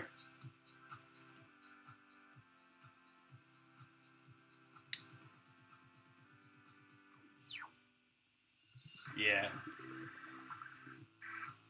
Andy's insane, man.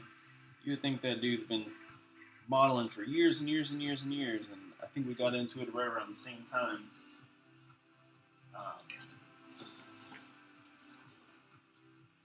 super talented, super nice guy. Glad to see him doing so well.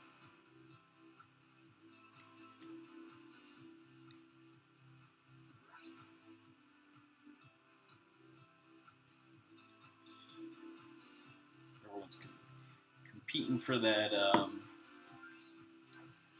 Deep Striker, which is, I have to say, like, of all the competitions I think I've ever seen, that's gotta be the best prize, or yeah, it's gotta be the best, right? I can't think of another one that came out with something that sick. Is you could potentially win a Deep Striker.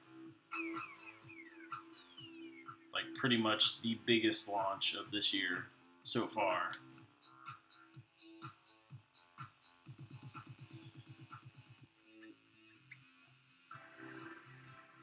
And you guys guys are giving it away as a prize, which is awesome. Yeah, I saw that, or I heard you talking about it at least. That you were doing setting up an interview with him for a Builder Showcase, which is awesome. I think that's one of my favorite things about this hobby is so far all my interactions with everyone have been just really awesome. Can't say I've met a bad person.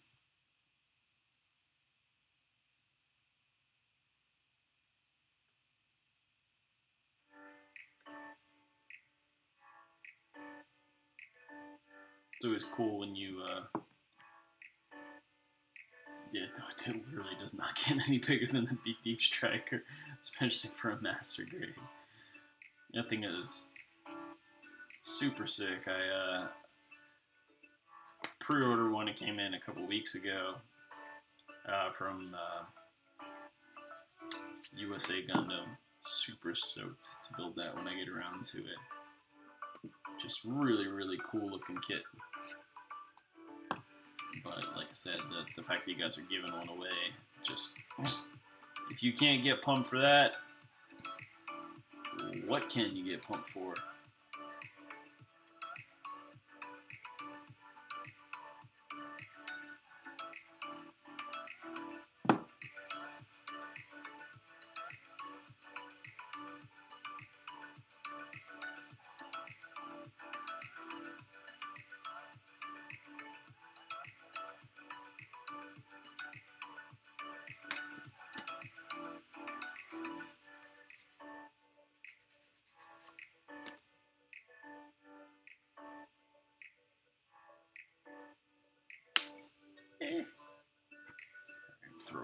Throwing stuff.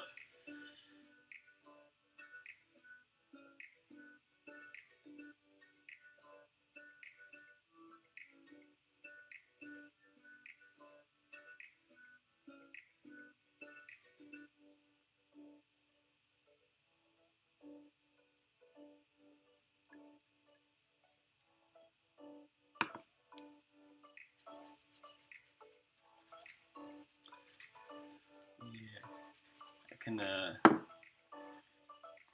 test for Donovan. This is his first, I think it's his first IBO kit in general.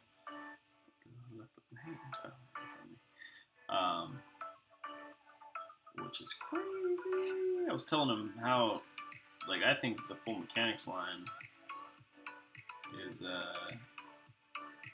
just awesome. Like, everyone's always like, I want a master grade, which would obviously be awesome, but I think people are underselling that full mechanics line for whatever it is, $25 for a 1/100 with a full inner frame.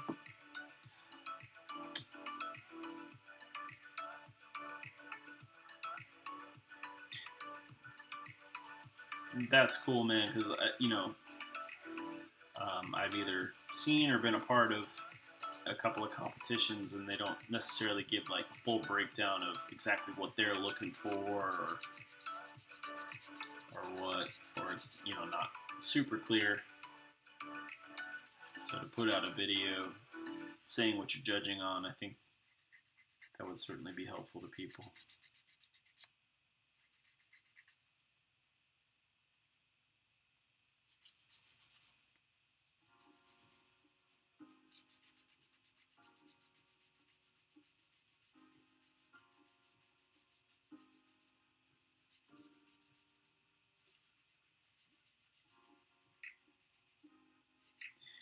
Yeah. I mean, like, listen, I want an MG of everything. But, like I was saying, I just think, like, every time, like, we got that poll not too long ago, and the MG Barbatos was one, if not, it was pretty high up there, and I wouldn't complain if we got an MG Barbatos, but there's a lot of other kits that, maybe have not had an MG for a longer period of time, or even a 1/100, that I would certainly like to see first, because I feel like that Full Mechanics line is undervalued. There's an option upstairs. I can relate, but I have a 2-year-old, so I am sorry if that son of a that is what you're doing.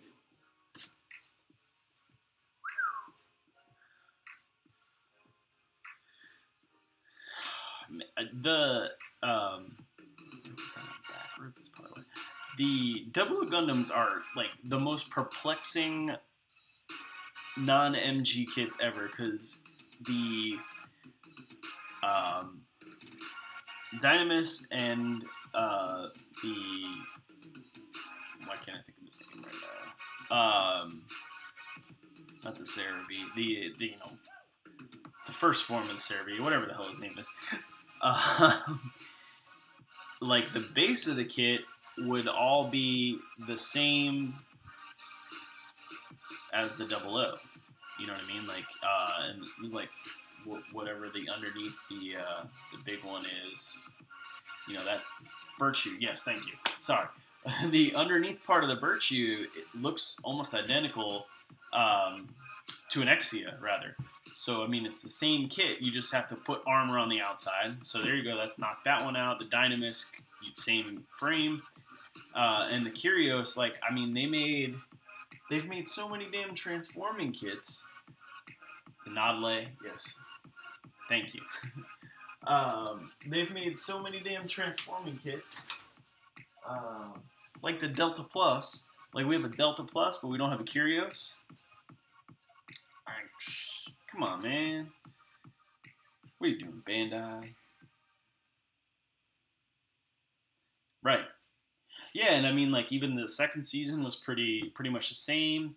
The Harut in the third season was a little funky looking, but I don't think that would be that hard to make happen. Like I said, if you can get something like the Delta Plus to happen, which is like this weird love child between the Zeta and the Hyakushiki, you can make those 00 Gundams happen. Yeah, Harut was cool. I like the 00 Gundams in general. I have quite a few versions of the Exia and 00. I like them. I would love a Virtue and a Dynamis, particularly. And like I said, I don't think there would be that much R&D into them. No, they never gave the 100. Other than the 00 Quanta, which got the Master Grade. But yeah, I mean, and the other thing is, like, 00. I mean, I know it wasn't the most popular in Japan, but it was very popular here in the States, and it was popular enough to where it wasn't like X, Gundam X, or something like that, where it got canceled. And they're doing another series on it, so clearly it was popular enough to make you want to do something else with it, to make 2 full seasons of it in a movie and a new season. So, I mean, I don't know. Hopefully, with this new season, maybe we'll see it a little more. Because, yeah, I agree with you. It feels like we kind of got gypped on that deal. People are always crying about P Bandai. Don't care about no P Bandai. Some 00 kits. Yeah, season there. Yeah, but I mean, like, at least we're getting something. I'm excited for all the new stuff that's coming out. Even more so than the Unicorn follow-up narrative. I'm pretty pumped to see that Hathaway's Flash is going to get something. Like, that's super exciting to me. Just lose this piece.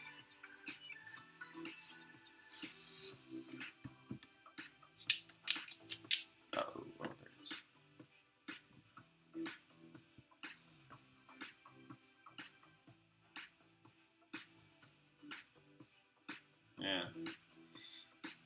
yeah, it's kind of clout and mystery right now. I saw that Graham Acre will be back with whatever new version of the Gundam they have there. I can't remember. Which is all well and good, but I mean, you know, I'll watch either way, right? Hell, at this point, Gundam series, I'm in. I've even been watching Build Divers, and I am not a Build Fighters fan.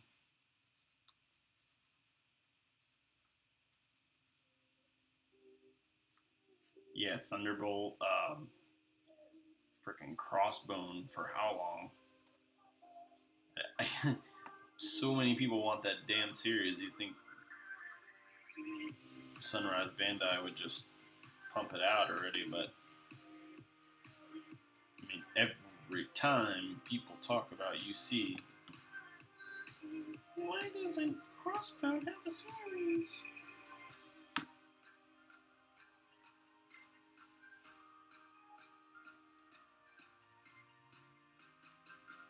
Yeah, I think I prefer the OVAs. Like, I really liked Unicorn as an OVA. I think that, you know, like 20 episode, let's call it average, is better than that 50 episode. Like, every 50 episode series inevitably has this part in it where it's like just this cat and mouse game where the bad guy chases the good guy for 15 episodes and it gets kind of boring. So I really, really, really wouldn't mind just an OVA for most things. I know Hathaway's Flash is going to be 3 movies, and then the Unicorn 2 is going to be an OVA, and then I guess there's I'm saying Unicorn 2. The Narrative is going to be an OVA, and then UC2, which is Unicorn, that's going to be a full series, so.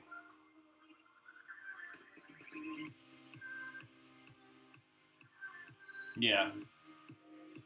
Yeah, I mean, when you do the TV release, it was 22 episodes, give or take, and felt like that went over pretty damn well, I would say. Better than 50, I would say. Some do well at 50. Double O did well at 50. IPO did well at 50. Maybe it's just the newer ones do better at 50.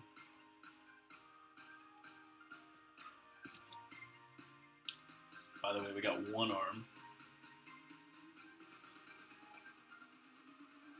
Yeah, we're screwed.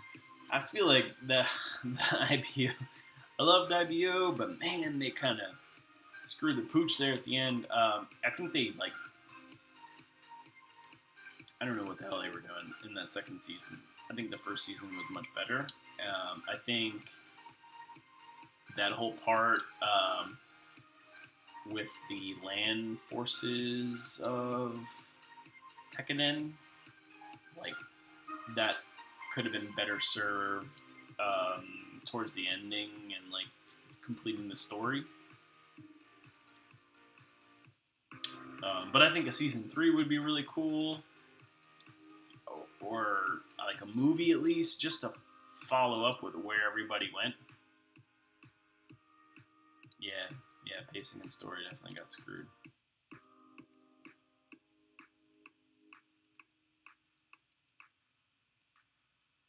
Doof, what's up? Just woke up. You're so lucky. What time is it there? Is it 12 o'clock? If it's 12 o'clock, I hate you.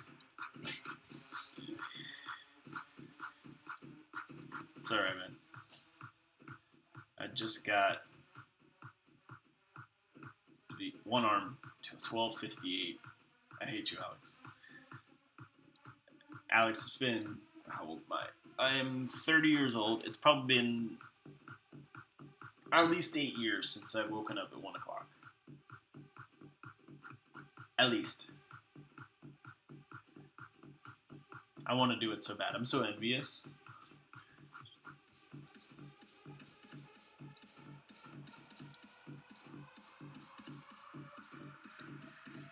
But yeah, we got so far an arm done. So slow.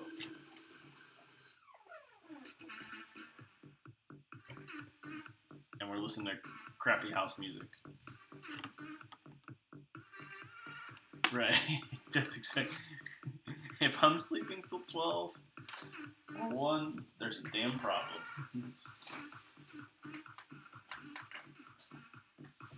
But I know Alex works some a little different in the hour situation. Which happened in my late teens. Yeah. Don't you miss those days? God,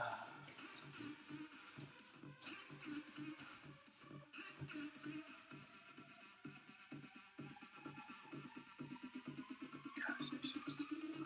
Oh, I can't listen to this.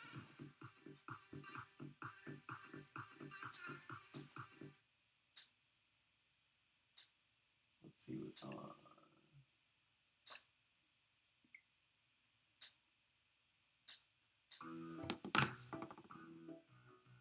This is no, I'm sorry, blues and jazz.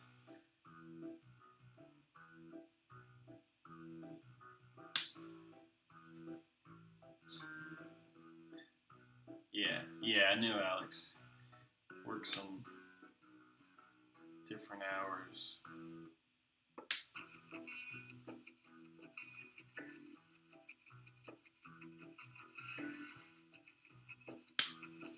That's recurring. Yeah, that movie was a little long. Good one, though. Wow.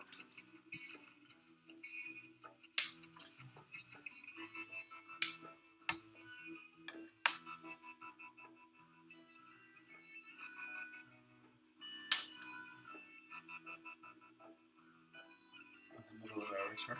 You know, there was a football player. I don't know how much you guys are familiar with sports, but Jordan Palmer, who's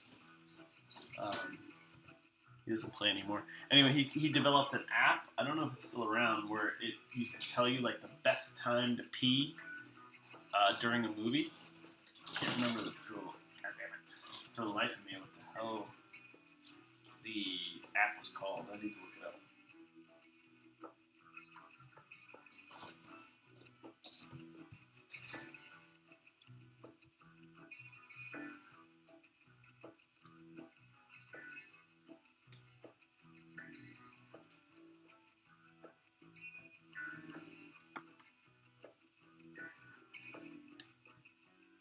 It's a brilliant idea, though.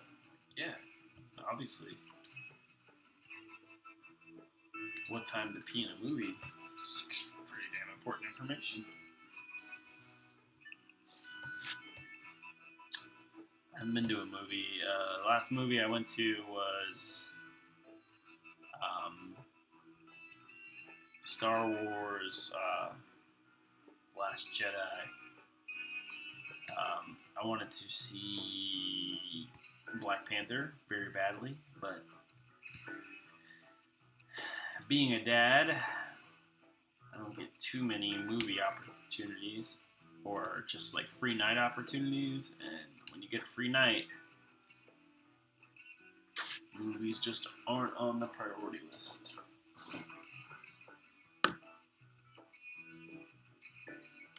Well, I went to go see Batman vs. Superman, and you didn't miss anything by going to pee. That movie was horrible. I was so disappointed. I showed the guys, everyone who was here a little earlier, this is the damn polycaps for this kit. It only goes up to 3, PC 3. There's got to be like 40 polycaps on this runner. It's insane. I don't know if a lot of them get tossed or what have you, but I thought it was pretty crazy.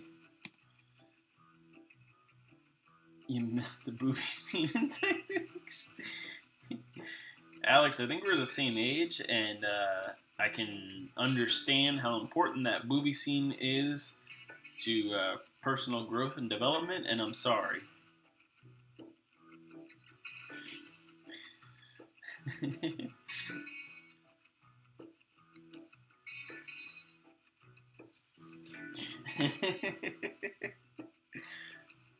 It's very, very important.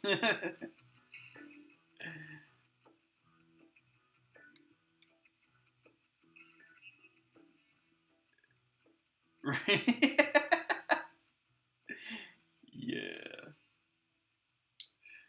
Yeah, I rewinded Titanic a few times. Didn't we all?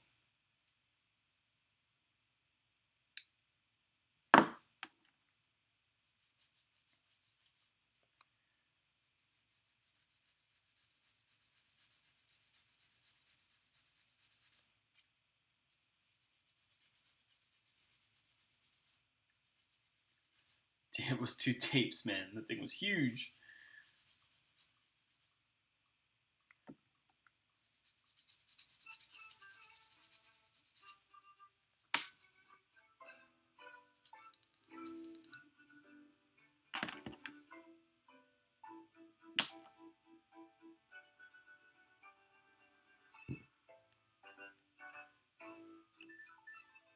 Braveheart was badass. I don't remember having a VHS of that though. I probably tricked my mom into the Titanic VHS. She probably didn't know.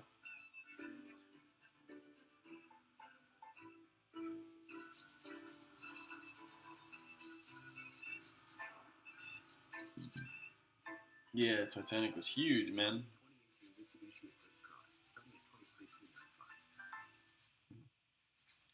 I thought we were listening to jazz. There you go. I thought we were listening to jazz, and for the last 2 minutes we've been listening to a Mitsubishi commercial.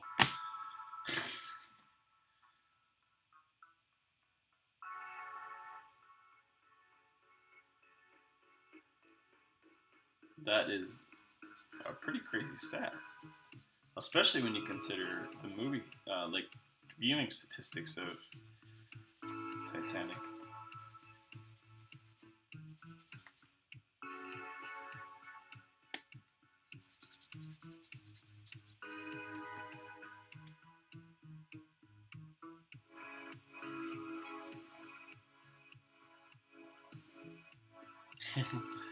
Good night, Donovan. I hope you person well tomorrow.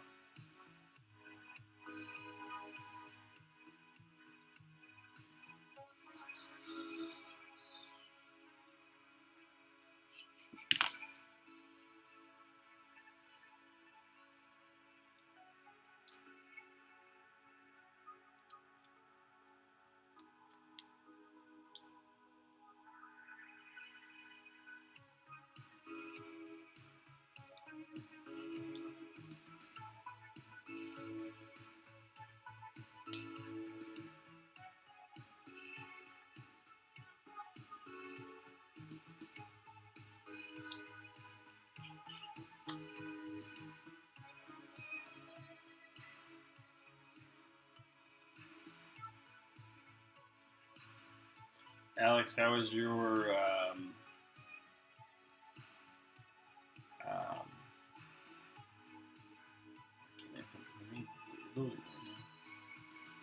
your sniper coming?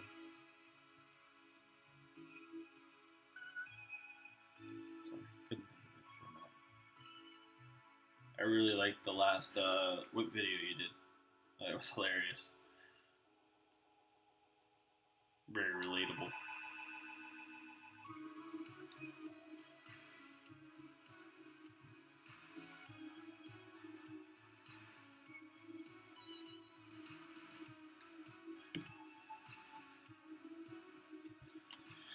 Planning?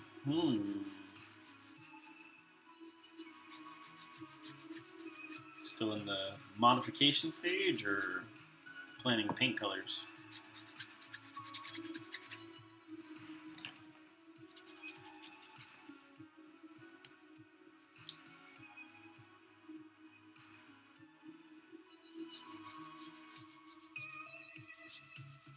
this music is super weird. I feel like I'm in that movie Driven with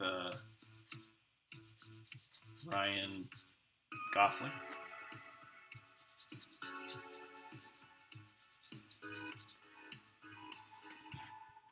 Gotcha.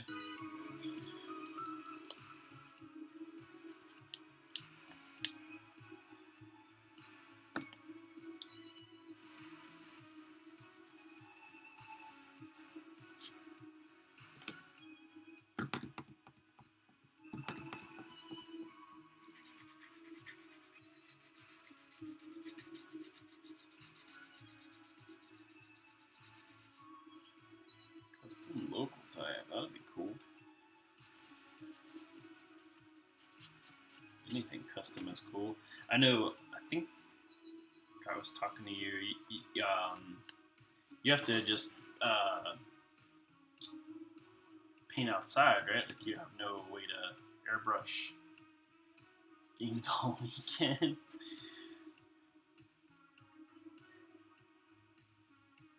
That is tough, man. Like, that is super dedication.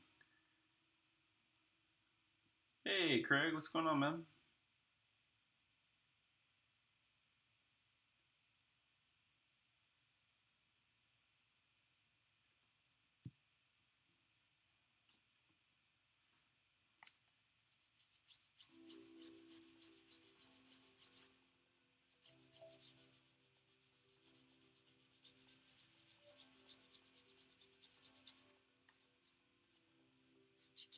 Pretending to work.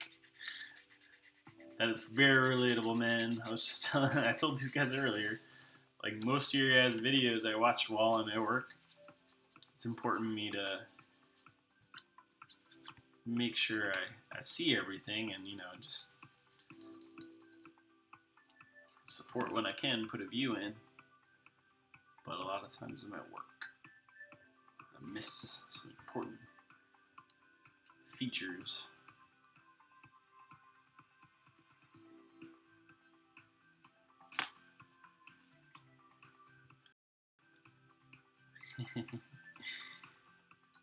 Yeah, Alex.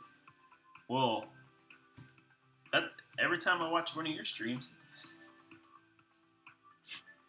while I'm at work, man. Cheating the government, bro. Too much having to drive in the truck. Yeah, please do not show me. I don't want to see you on the news. I work in a lab, so I am at will, and then when I do drive, I have someone to drive me.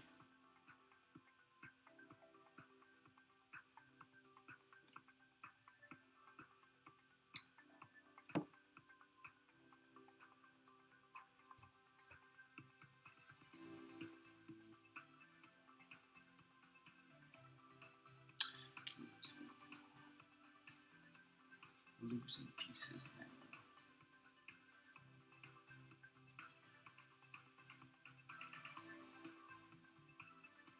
I can imagine, man. You do put quite some effort into editing and everything like that. That is my least favorite part about doing this. I hate editing. It's just not my thing. In fact, filming in general, I'm not quite a fan of. I guess it's. I just want to hang out with you guys, you know?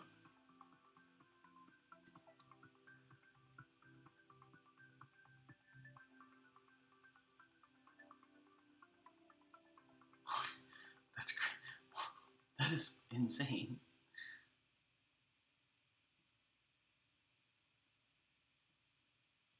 That's scary.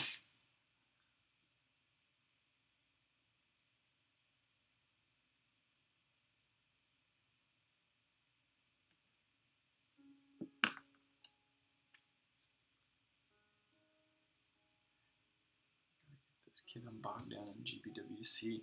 Yeah, man, but that GBWC build is coming out. Awesome. I'm been following it on Instagram and stuff, and I really, really, really like what you've been doing. The face, especially, I really like that gas mask look to it. It's been really, really good.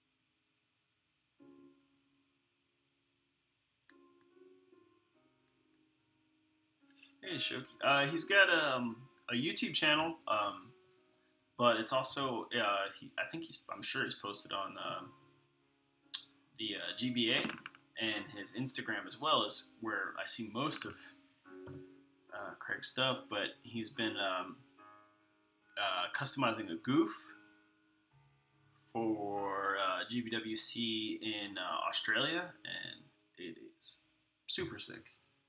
Really, really awesome.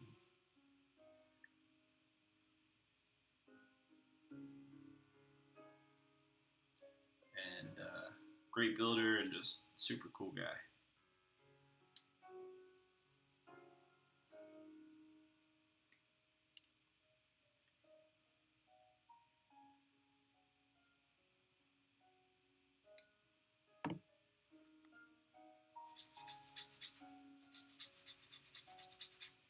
I know. Shoki, you just jumped on. My mom. That makes two of us, Craig. I think you're a cool dude.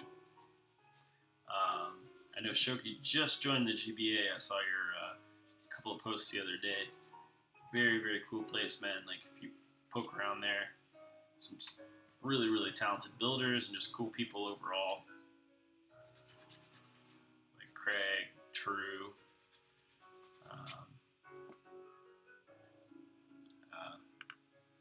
Can't think of what his Instagram name is now. I think Merritt's on there. I'm not sure 100%, but pretty sure. But great group of guys. Very cool. One day soon, I'm going to have to jump more on Twitch and get involved in that in the GBA side.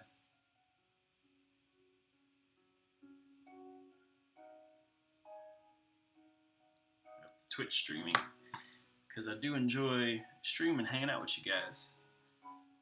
It's quite fun.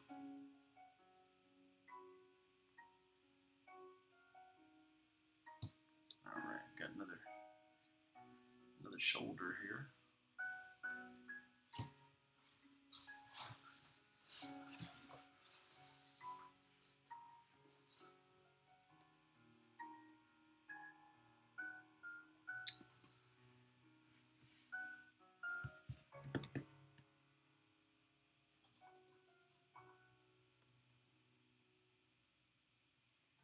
Listen to this like funky YouTube jazz channel, and I feel like I've heard this in a movie. Just can't place it.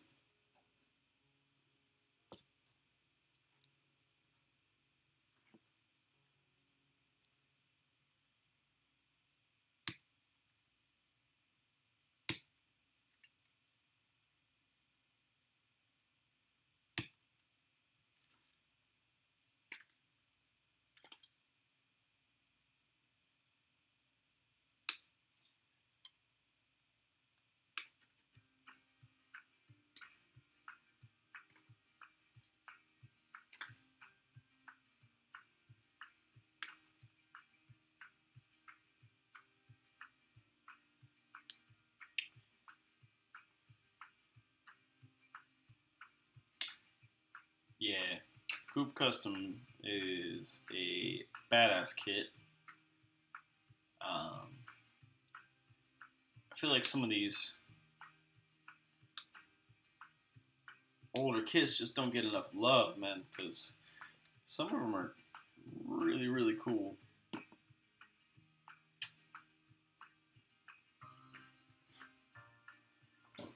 you know, everyone always wants the newest and greatest, which is cool.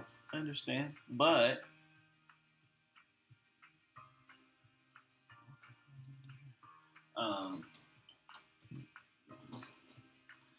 yeah, I just built the G Gundam, and I was like honestly surprised, shocked that it was that cool. Like, and the main reason I was a little unsure about it was every time you hear people like talking about 2.0s, they're always like G Gundam, G Gundam, G Gundam, which I get. You know, like you know, that a 2.0 would be cool, but that kit was awesome. Like, it poses well, it builds nice, it's got a full inner frame, not a lot of seam lines. I don't know, you know, what else you could really want from a kit. Seemed good to me.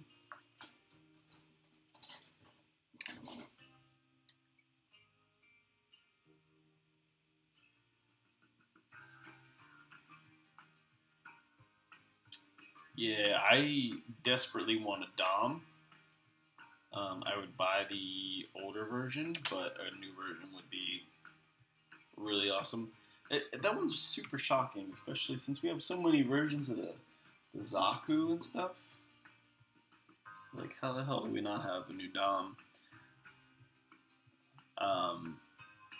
Brian's building the Marisai right now. I don't know how he feels about that. I have not even looked at that kit, so I couldn't give an opinion on that one.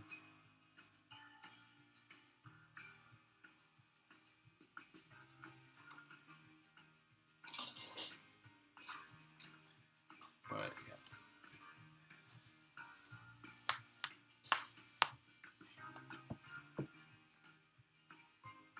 You would think, like you're saying, like, you know, you come out with like a Dom, some kind of Dom 2.0, let's say, and you can do like the Rick Dom, you can do the Black Tri-Stars Doms, you can, there's gotta be, you know, 10 different Doms you could do. Yeah, I love the proportions of the Dom. I think are awesome. You know, I'd like a couple less seam lines, a couple more panel lines, but that's not all things you just can't do yourself. But still, nonetheless, like, it's just kind of perplexing. Some of the other kits that get 2.0s, and you're like, well, what the hell?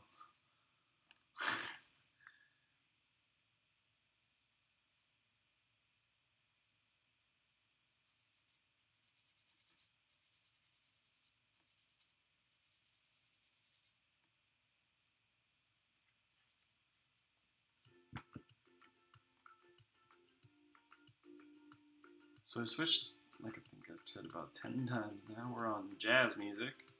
I'm pretty sure this song is on an Apple commercial.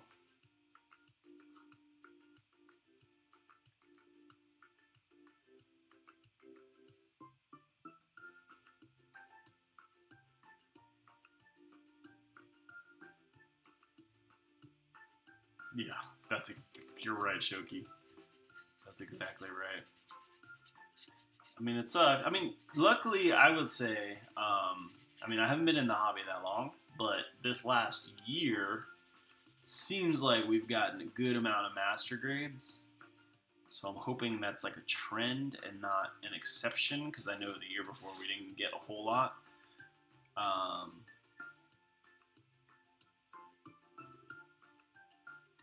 Why is the video cropped at the bottom and left? I don't know. It just did that? I haven't messed around with it too much.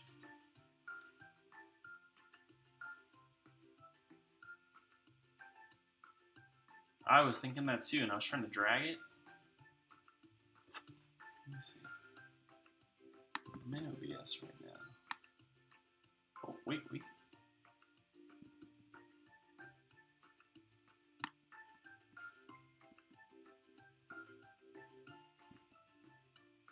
Is that better? Did it change it? I didn't know I could just drag it in OBS. Sorry, I'm new to this one, guys.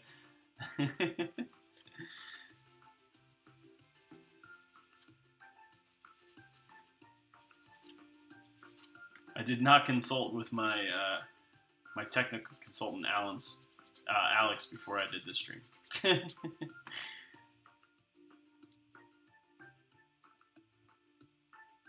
I usually do. Because I don't know what the hell I'm doing. I can tell you all you need to know about biology, but lost when it comes to computers.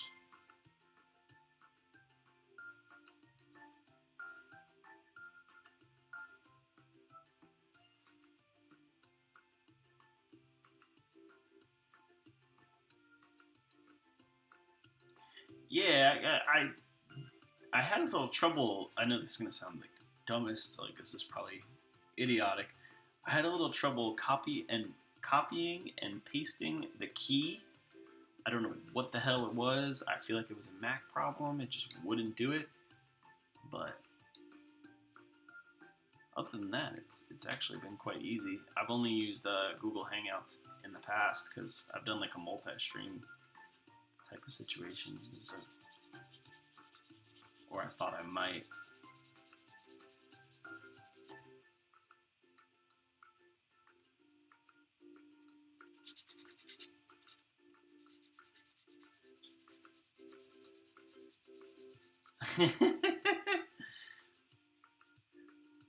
Yeah, no, it was I figured it all out, but when I was going, like, you copy the stream key from YouTube and then put it into OBS, it, like, I'd copy it and it just wouldn't copy. I don't know why. Like, it just took me a little while. I don't know what the hell. Just me being dumb. Like I said, I'm not super computer savvy. I know how to get around, like, Word and stuff like that, but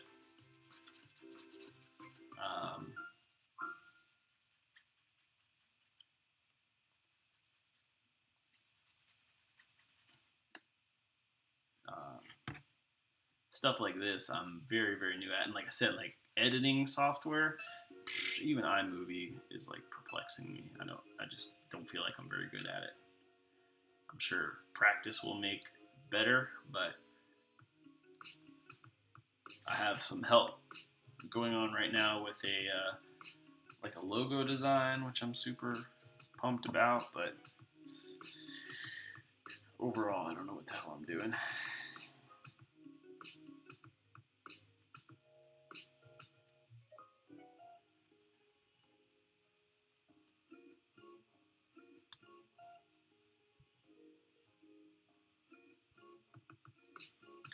Don't know what I'm doing. I'm just fumbling around here.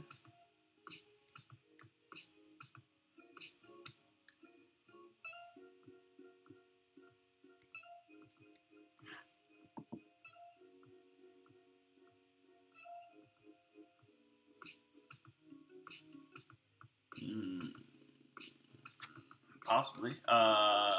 Yeah, that's what I did. I just basically like dragged it out. I have a Mac. I don't know if that changes anything, but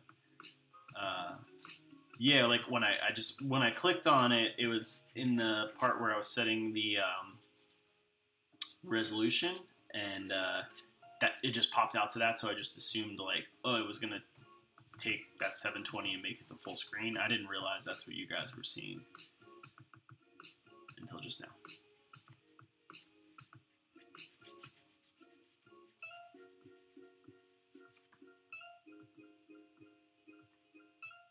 So thank you for letting me know.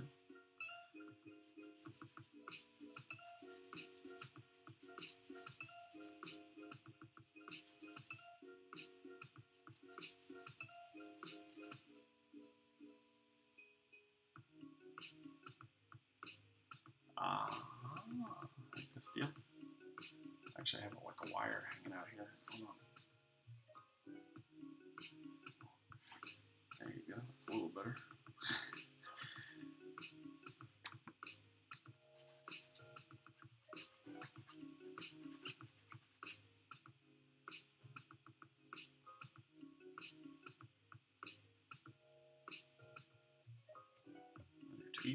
Yeah, that.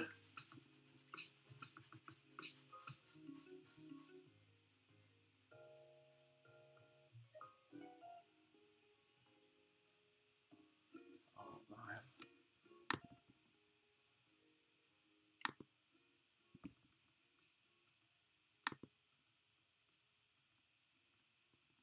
That one's strange.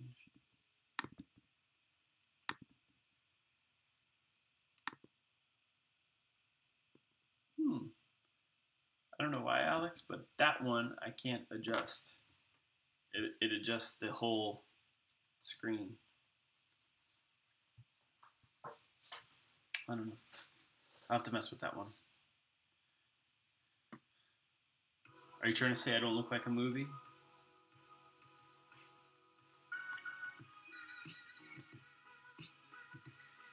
I don't sound like a song?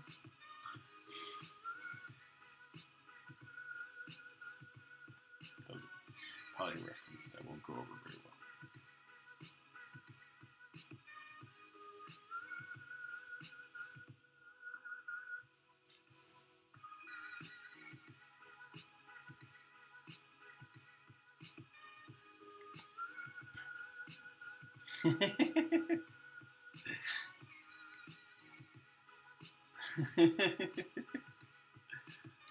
I have a cover of that song. I like it quite a bit. That's the only reason I was listening to it earlier.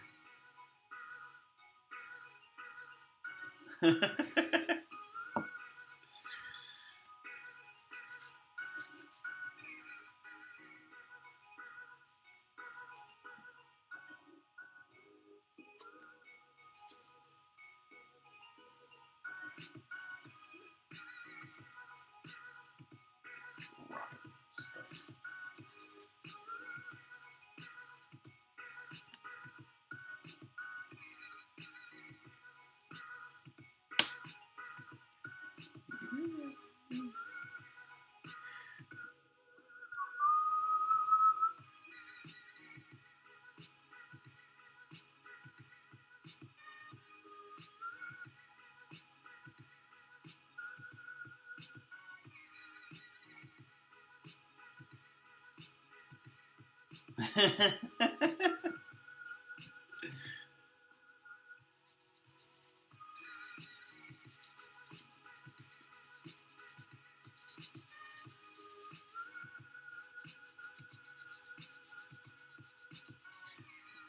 Yeah, I can't tell you how many times I've done that. Where I'll get into an artist, and the next thing I know, one eternity later, I'm still looking at his damn YouTube videos.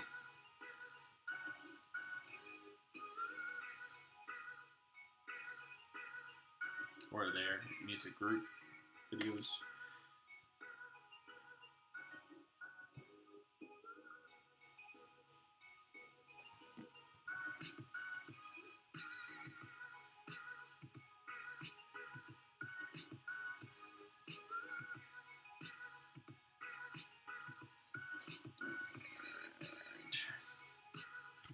Moving along here.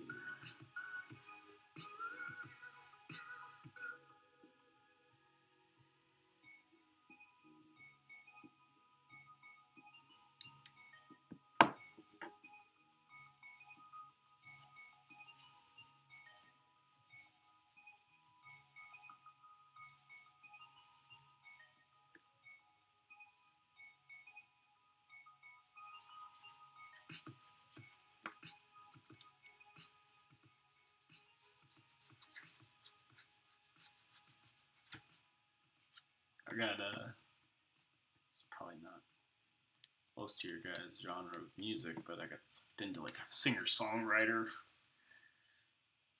fucking 6-hour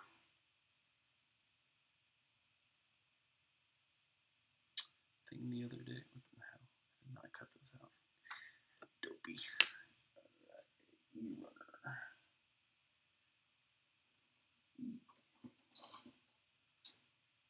I think Alex might like singer-songwriters, but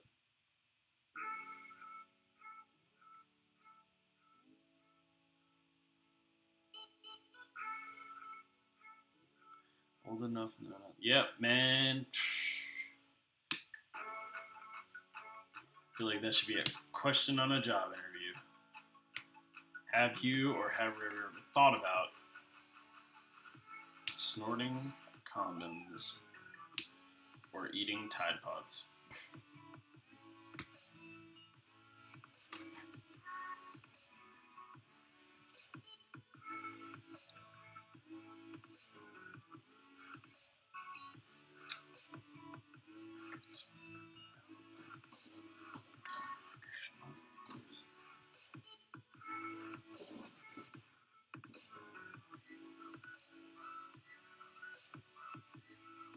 Josh Camping. Quite a range. Quite a range.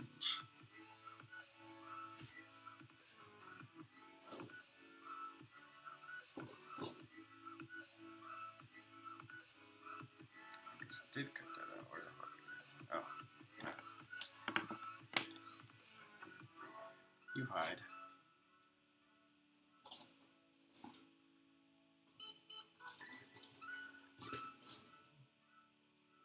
Child Gambino.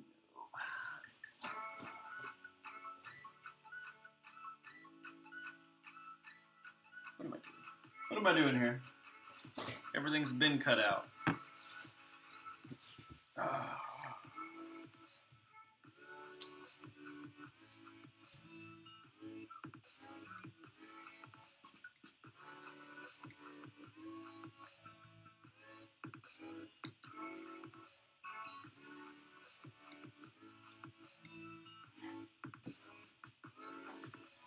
I can dig a little childish Gambino.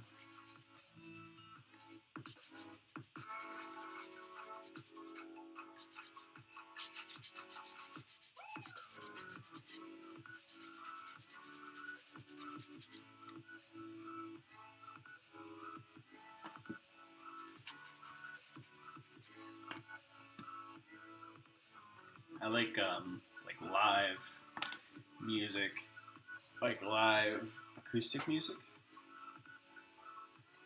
and definitely get sucked into that rabbit hole trying to find the damn crap sometimes.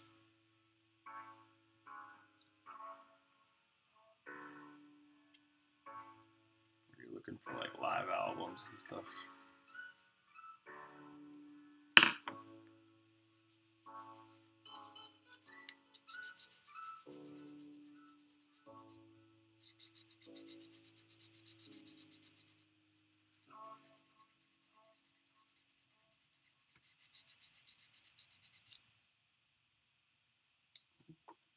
It is thundering where I'm at. I guess we're getting a storm.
Right now, there's like some weird Nintendo jazz music going on. What the hell's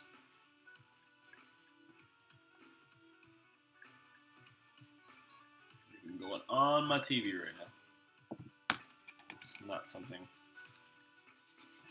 listen to.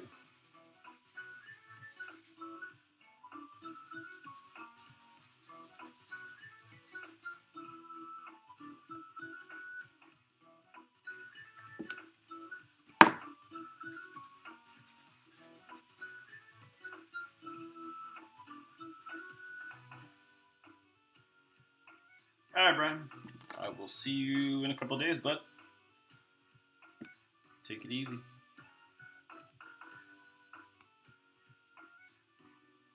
Probably talk to you sooner than that.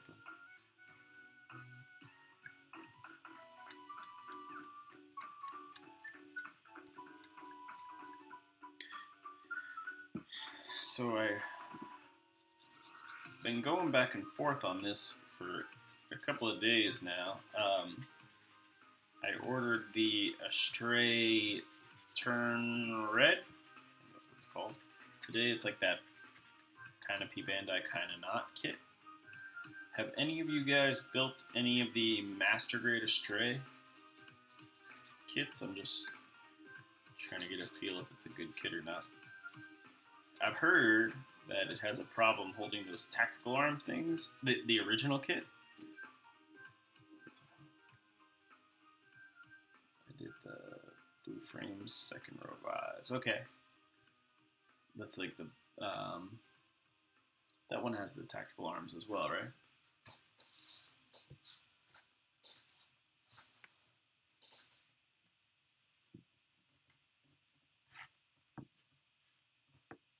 Impossible to hold, yeah, that's what I was thinking. It just looked cool in the backpack. That was really the reason I got it. Keep it, yeah. I'm a sucker for stupid, you know? If it looks like it's excessive, I will buy it. Feet are tiny next to the wall. Okay. Probably put it up in the air then. Probably get some kind of action base for it or something. I know it comes with like a one for the one of the tactical arms, but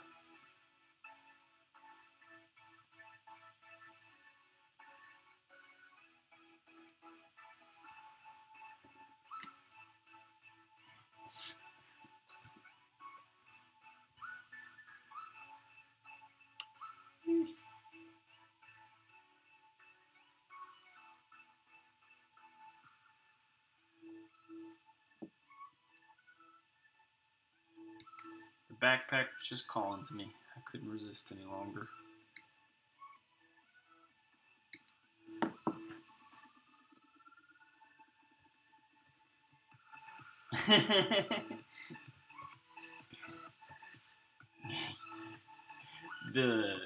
the Astray is like the regular red frame. Weird katanas. I've always felt that way. I'm like, what? Why does he have a katana? Like, why do you have a sword? You're a 15-meter goddamn robot. But I did always like them. They always look cool. I just could never figure out which version I wanted. And then this came out. And it was kind of P-Bandai, kind of not, you know, easy enough to get. I was like, I'll get this one. 2 swords. Better than 1 sword, always in the Gundam universe. It's a given in the Gundam universe. More weapons, more betterer.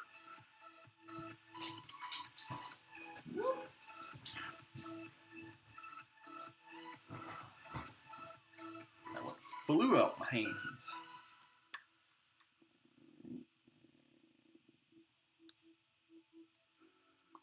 And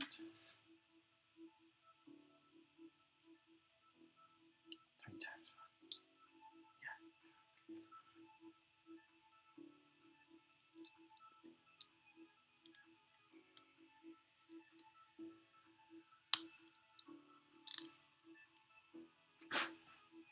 Did a good job hiding the seam lines in this arm. Kind of makes you annoyed, like this is an RE100 kit and I've built master grades with like less, you know, try hard, I guess, than these. What the hell, man?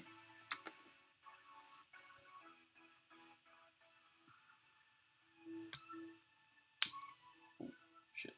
Stuff. Break it. Don't you, Paul? And put it on backwards. There we go. Okay.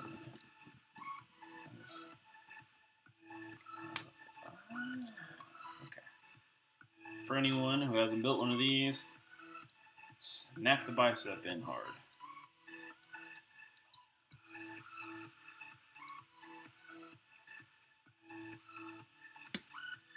Alright.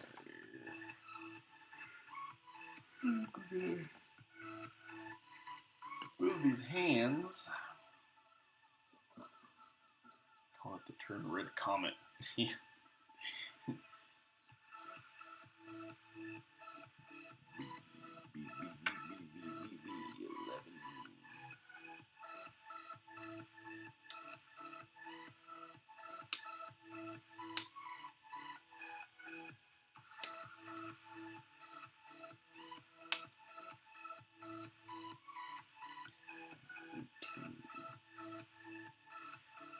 Cut.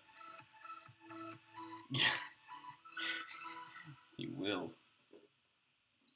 Damn it, Alex. No sleepy.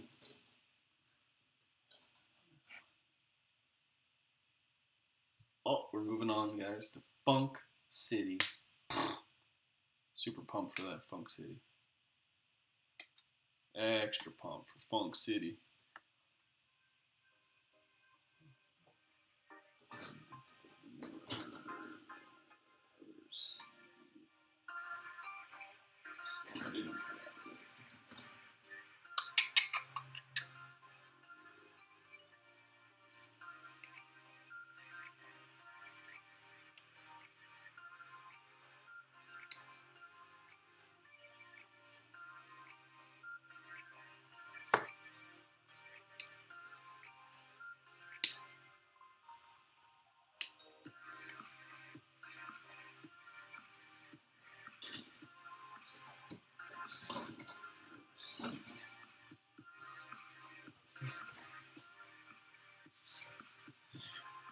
Yeah, I am a slow builder. Super slow, man. What have I been on the stream for? How long have I been doing this? Almost 3 hours. I built 2 arms. That's pretty horrible.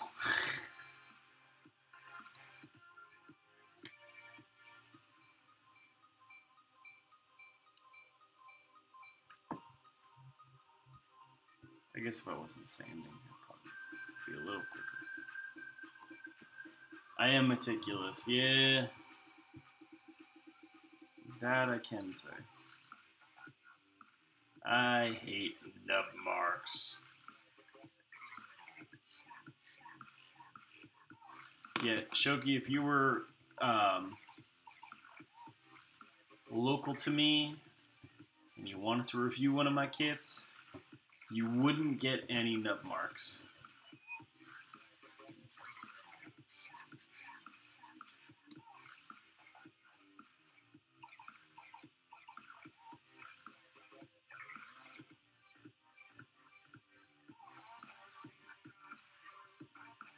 Yeah, when you're chatting and BSing, it just kind of slows everything down.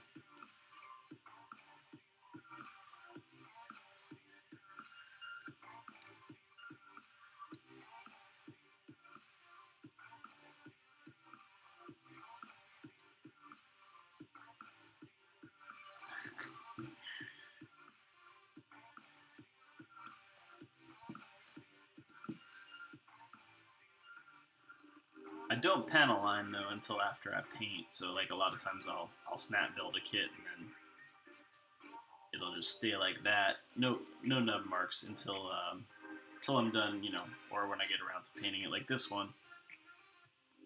It'll be snap built, no nubs, no stickers, anything like that until I'm done. Yeah, I just don't understand the point of like breaking it all down again and sanding it again. seems like a waste of time.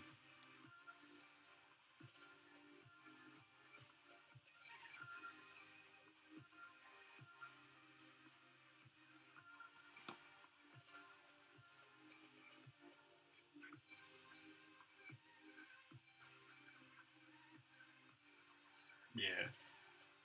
Yeah, I mean, anytime you look away, you know, you're taking time away, but yeah, what can you do? Your live streams are fun, though. I've been on those a couple of times, and I quite enjoy when you guys live stream. Both of you, actually, you and Alex. It's part of the fun of this community, like,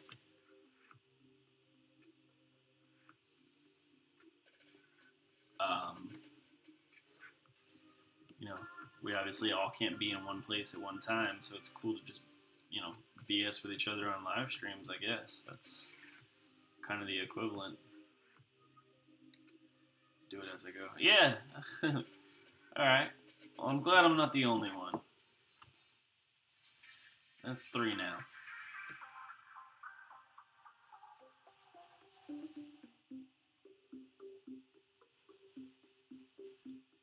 Yeah. Yeah, Alex, I can understand that. I don't put out many videos. I don't have many followers at all.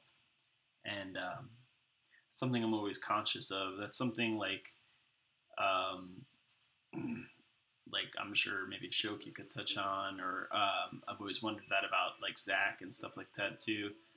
Do they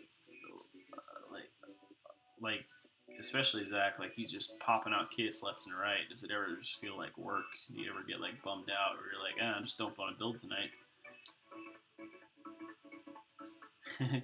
Yeah, Shoki's kind of the same way, man. Shoki puts out like crazy amounts of videos, and I know he's doing even outside of the Gundam universe, just doing like figures and stuff like that. Constant content, yeah. It's kind of like a job. Does it burn you out, or are you, or do you enjoy it enough to where I just feel like I don't know. I wouldn't want to do it after a while.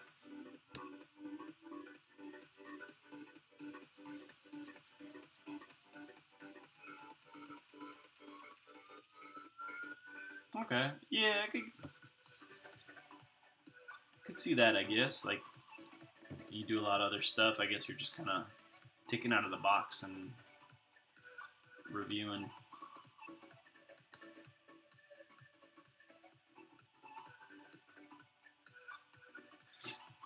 Yeah, Barrett, I didn't know you had 2 10-months-old. Man, I have a 2-year-old, and yeah, it's, that part's a challenge, man. You're always chasing after them.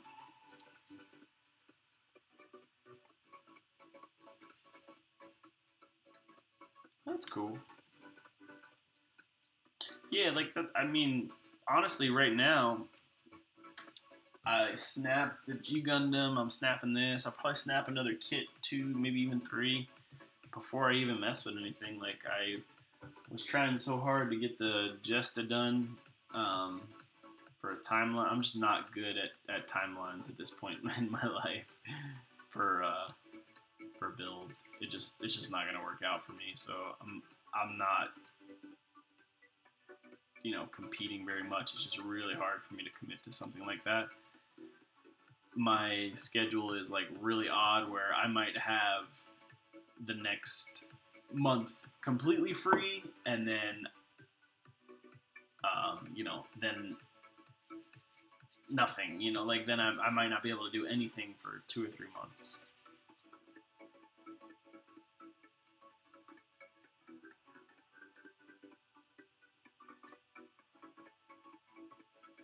That's cool, man. Well, hopefully you're moving to someplace better, for your family. I'm sure, dude. Like I have that thing in my backlog. I'm terrified of it. I have no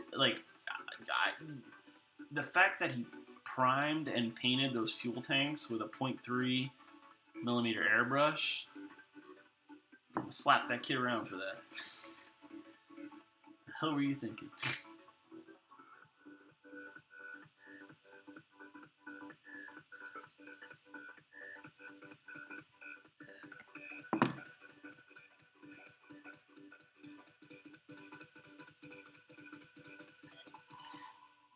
it's odd too, cause like I really enjoy snap building. It's I don't know, I just enjoy it. Um, Sometimes I get really burnt out on like the build stage, so that's kind of where I am. Sometimes I have to like build too much or paint. Everything needs to be painted. I get kind of burnt. What do I do here? I forgot the goddamn things.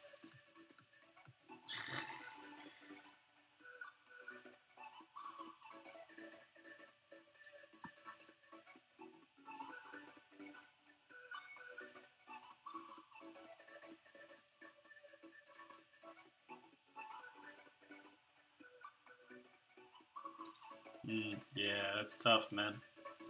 You're up in Psychopia straight build. Yeah, man. Like I've looked at that kit a handful of times in my backlog, and I'm like, no. You're up in Toronto. Do I have that right, Merritt? That area, at least.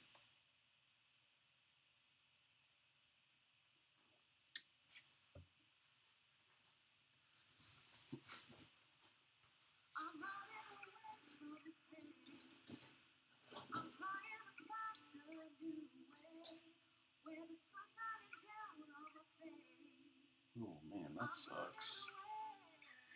Yeah, I'm really lucky. I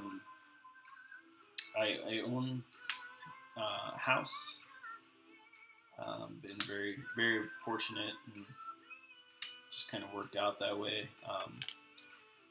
I owned a townhouse before this, so it's no one can kick me out of anything. But I rented for a while. It's not always ideal, man. Sometimes people just tell you like out you go, and there's not a whole lot you can do.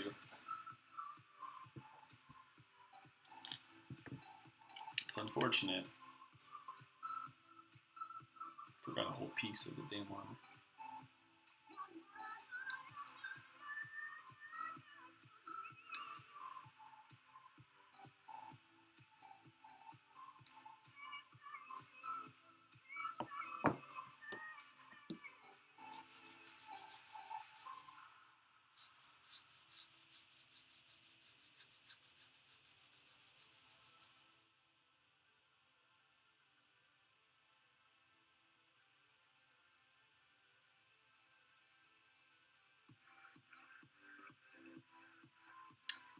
Yeah, that's like, bro. Like, my wife loves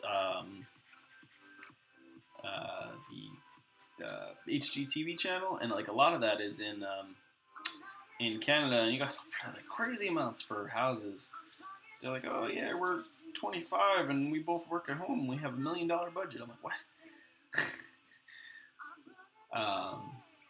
Yeah, Shoki, and I know you've talked about like some hardships you've had on your channel. I've seen a couple of times with the windows and flooding and yada yada yada. And I know you live in Texas. What part of you? Are you in Austin or Dallas? I can't remember. Alex has a. I know you have a problem with like that one area of your house, but Korea seems super affordable, man. When you were telling me about that whole medical situation after your accident, it was like what? What do you mean? I would have had to pay so much money for that. Close to Houston. Oh, okay. Right.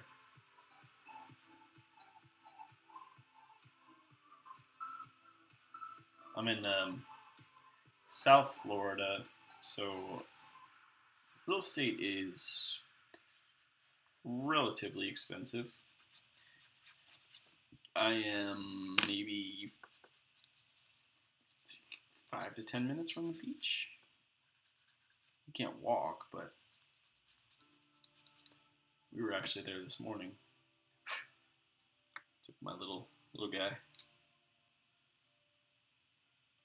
Pensacola? Alright. Cool. Yeah, I am I'm actually in Palm Beach County. I am in The county that our lovely president has a vacation home.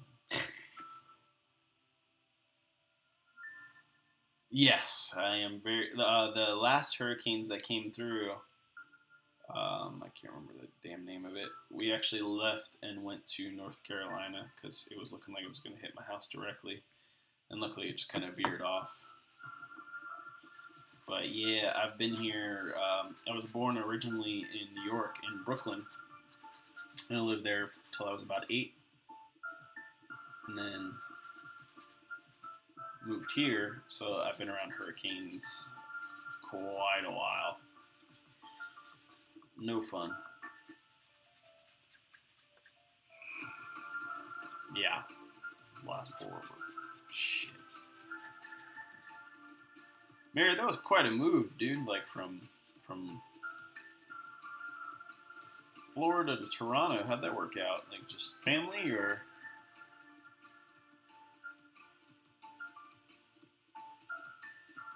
I know you work for video game.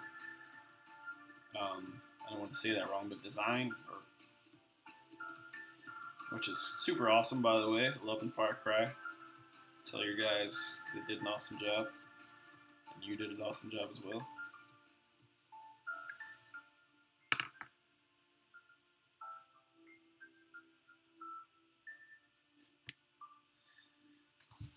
Yeah, that's huge, man. Luckily, my wife's mother and my mother, neither one of them work job. Like they don't work. My mom's always been a house mom, and her mom's retired, so they take care of my son during the day. So we don't have to pay for daycare because that's an insane expense. That is, you know, insane, bro. But being a dad is cool, man. It's a lot more fun than I thought it was gonna be. My son's funny little guy.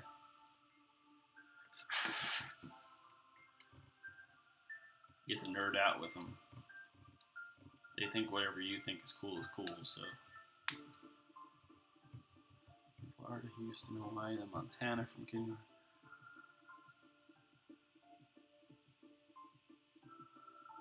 Damn, dude, that's. Oh man, I'm sorry to hear that, Shoki. Whoa, like 2 million American. Florida, Washington, Hawaii, Montana. I've never been to Washington, Hawaii, Montana, Oregon, or Vancouver. But those all sound awesome. So you've been with that company, or you've been doing what you've been doing for a while, which is cool. All right, we got both arms done. Torso was already done, and the head done on this stream. So 2 arms and a head, not too bad. Probably gonna stop that part here, but I'll talk with you guys for a little bit here. Let me just clean you up a little bit. Hang out. You know, what is it that, like, I know you work on, like, textures and stuff in the games, or like, design, Merrick, but like, is there a term for what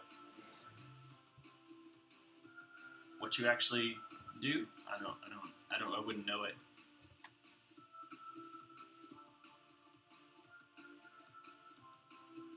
Take it easy, Alex. Good luck shaping your minds.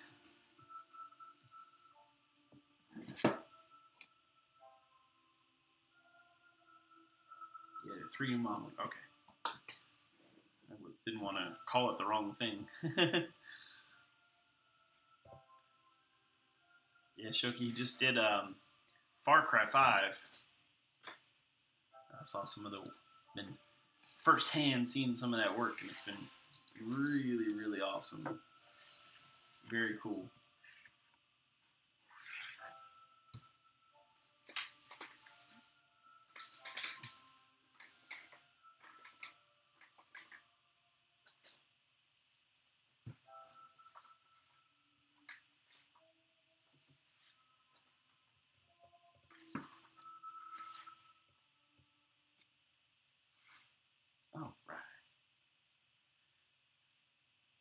Yeah, this is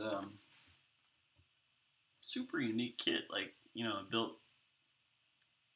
It's only got a single joint in the elbow, but I mean that's enough. Um, but I mean, I built quite a few HGs, MGs, a PG. It's really, really unique.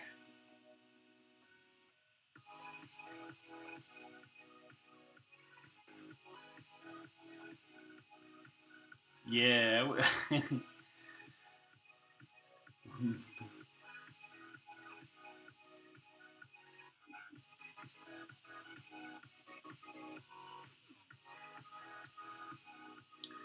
I had that same thought, Shoki. I changed my major quite a few times, but at one point I thought video game design or anything to do with that would be awesome.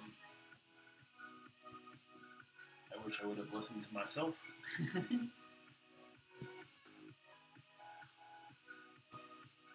I didn't know you did auto tech, man.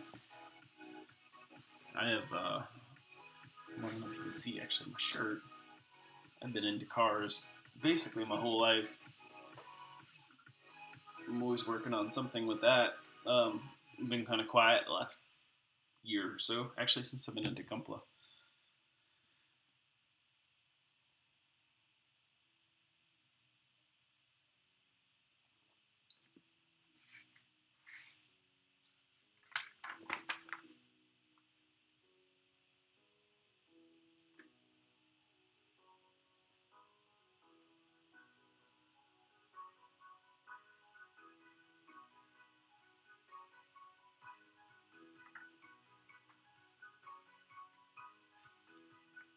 Yeah, I've seen that.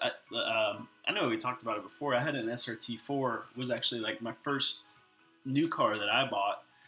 I did a lot of work to that thing.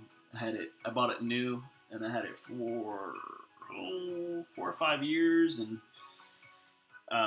just got in quite a bit of trouble with it, and sold it to get a truck, and then I went back to cars 6, 7 years ago, maybe 8 years ago now. I did a lot of work on the SRT4. Yeah, yeah, you had the vacuum. Did you get that all worked out?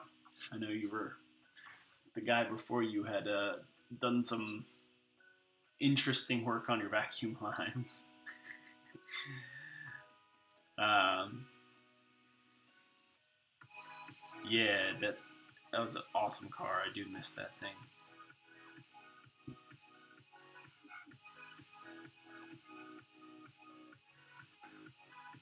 Thanks, Merritt. Have a good night, man.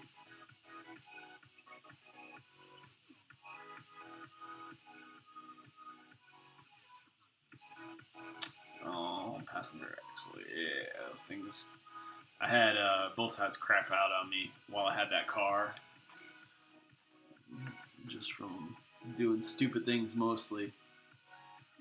Um, I think I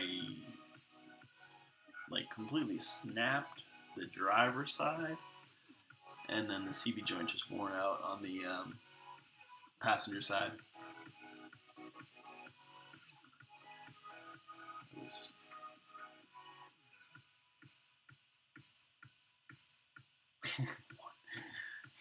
like as if you know when one is going, the other one's not really far behind.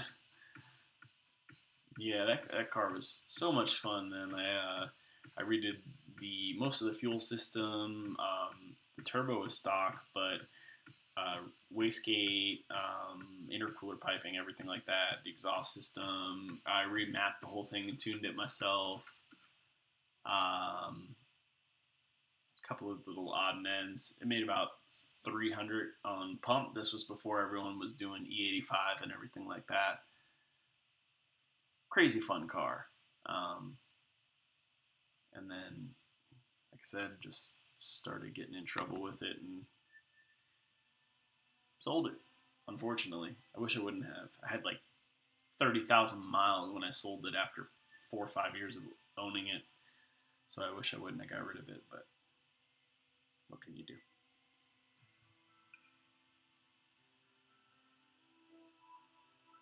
Now everyone's doing like E85. Those fools are making way more power than I ever did.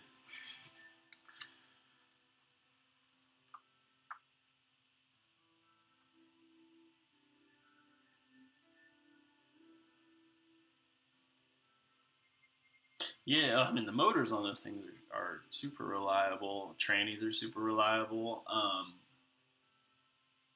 You know, I mean, like anything, you're gonna have, you know, little bugs here and there. Don't feel bad, man. I got a Volkswagen. I've had Volkswagens for the last couple of years, and you don't even know what kind of headaches I have, man.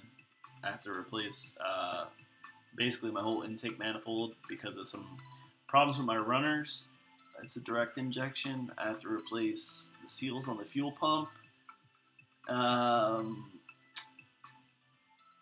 My headliner's falling down. I have to replace that. Not to mention all the crap I just did to it. I'll post a picture of it one day on my Instagram or something like that. But the car's bagged. It's got quite a few, just everything done to it that you can think of.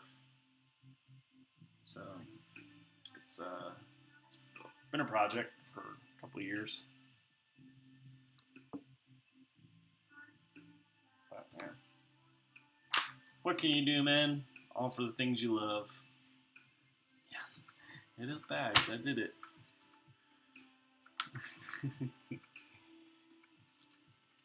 I'm a typical Volkswagen owner. Scene kid. Or I was. Yeah, like I said, I'll post some pictures of it.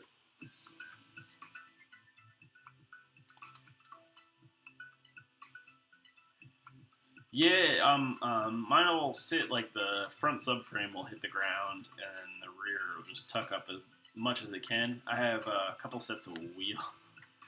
That sounds stupid. I have 3 sets of wheels. 2 sets tuck, and then 1 set kind of pokes out in the back, and the fenders will sit on the rear wheels.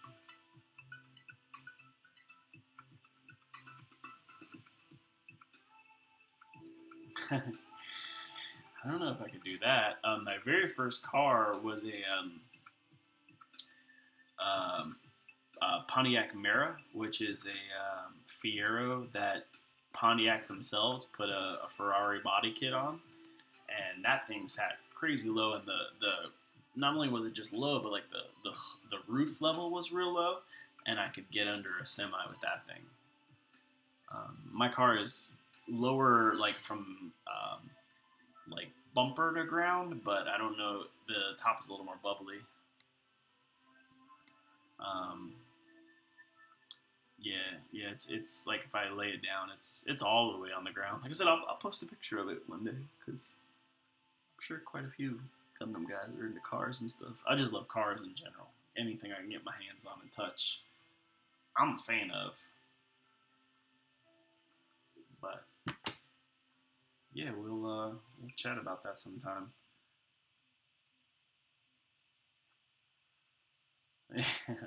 I had coilovers on it previous, and it wasn't super low. And but like in Florida, all the driveways are usually pretty steep one way or the other. I was scraping on everything, so I just backed it.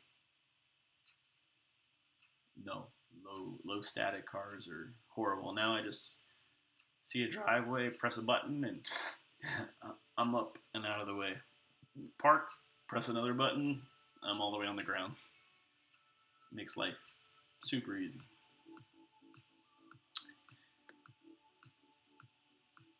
Because yeah, I just can't deal with it anymore. Now my car just sits in the garage. I don't even drive it anymore. My wife works at the same spot I do, so we just take one car to work. We take her SUV. So my car just sits at home. I haven't used it in quite a while. I just recharged the battery and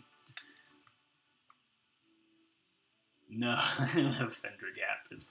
I remember I had the Mopar lowering springs. They're like an inch lowering, I want to say, maybe an inch in the front, inch and a half or so in the back, and it still had some real nice wheel gap on that thing. But at the time, I thought it was low. The front bumper was kind of low, I guess. where I thought it was. But alright guys, it is time for me to go to bed. It is way past my bedtime, after 1 o'clock. We got some of this done. Top half, let's call it. Super cool guy so far. I'd recommend him. A little limited on the articulation, but that's kind of the MO of RE kits, so we'll see how that goes with the legs. But you all have a good night. I will talk to you soon. And yeah, take it easy.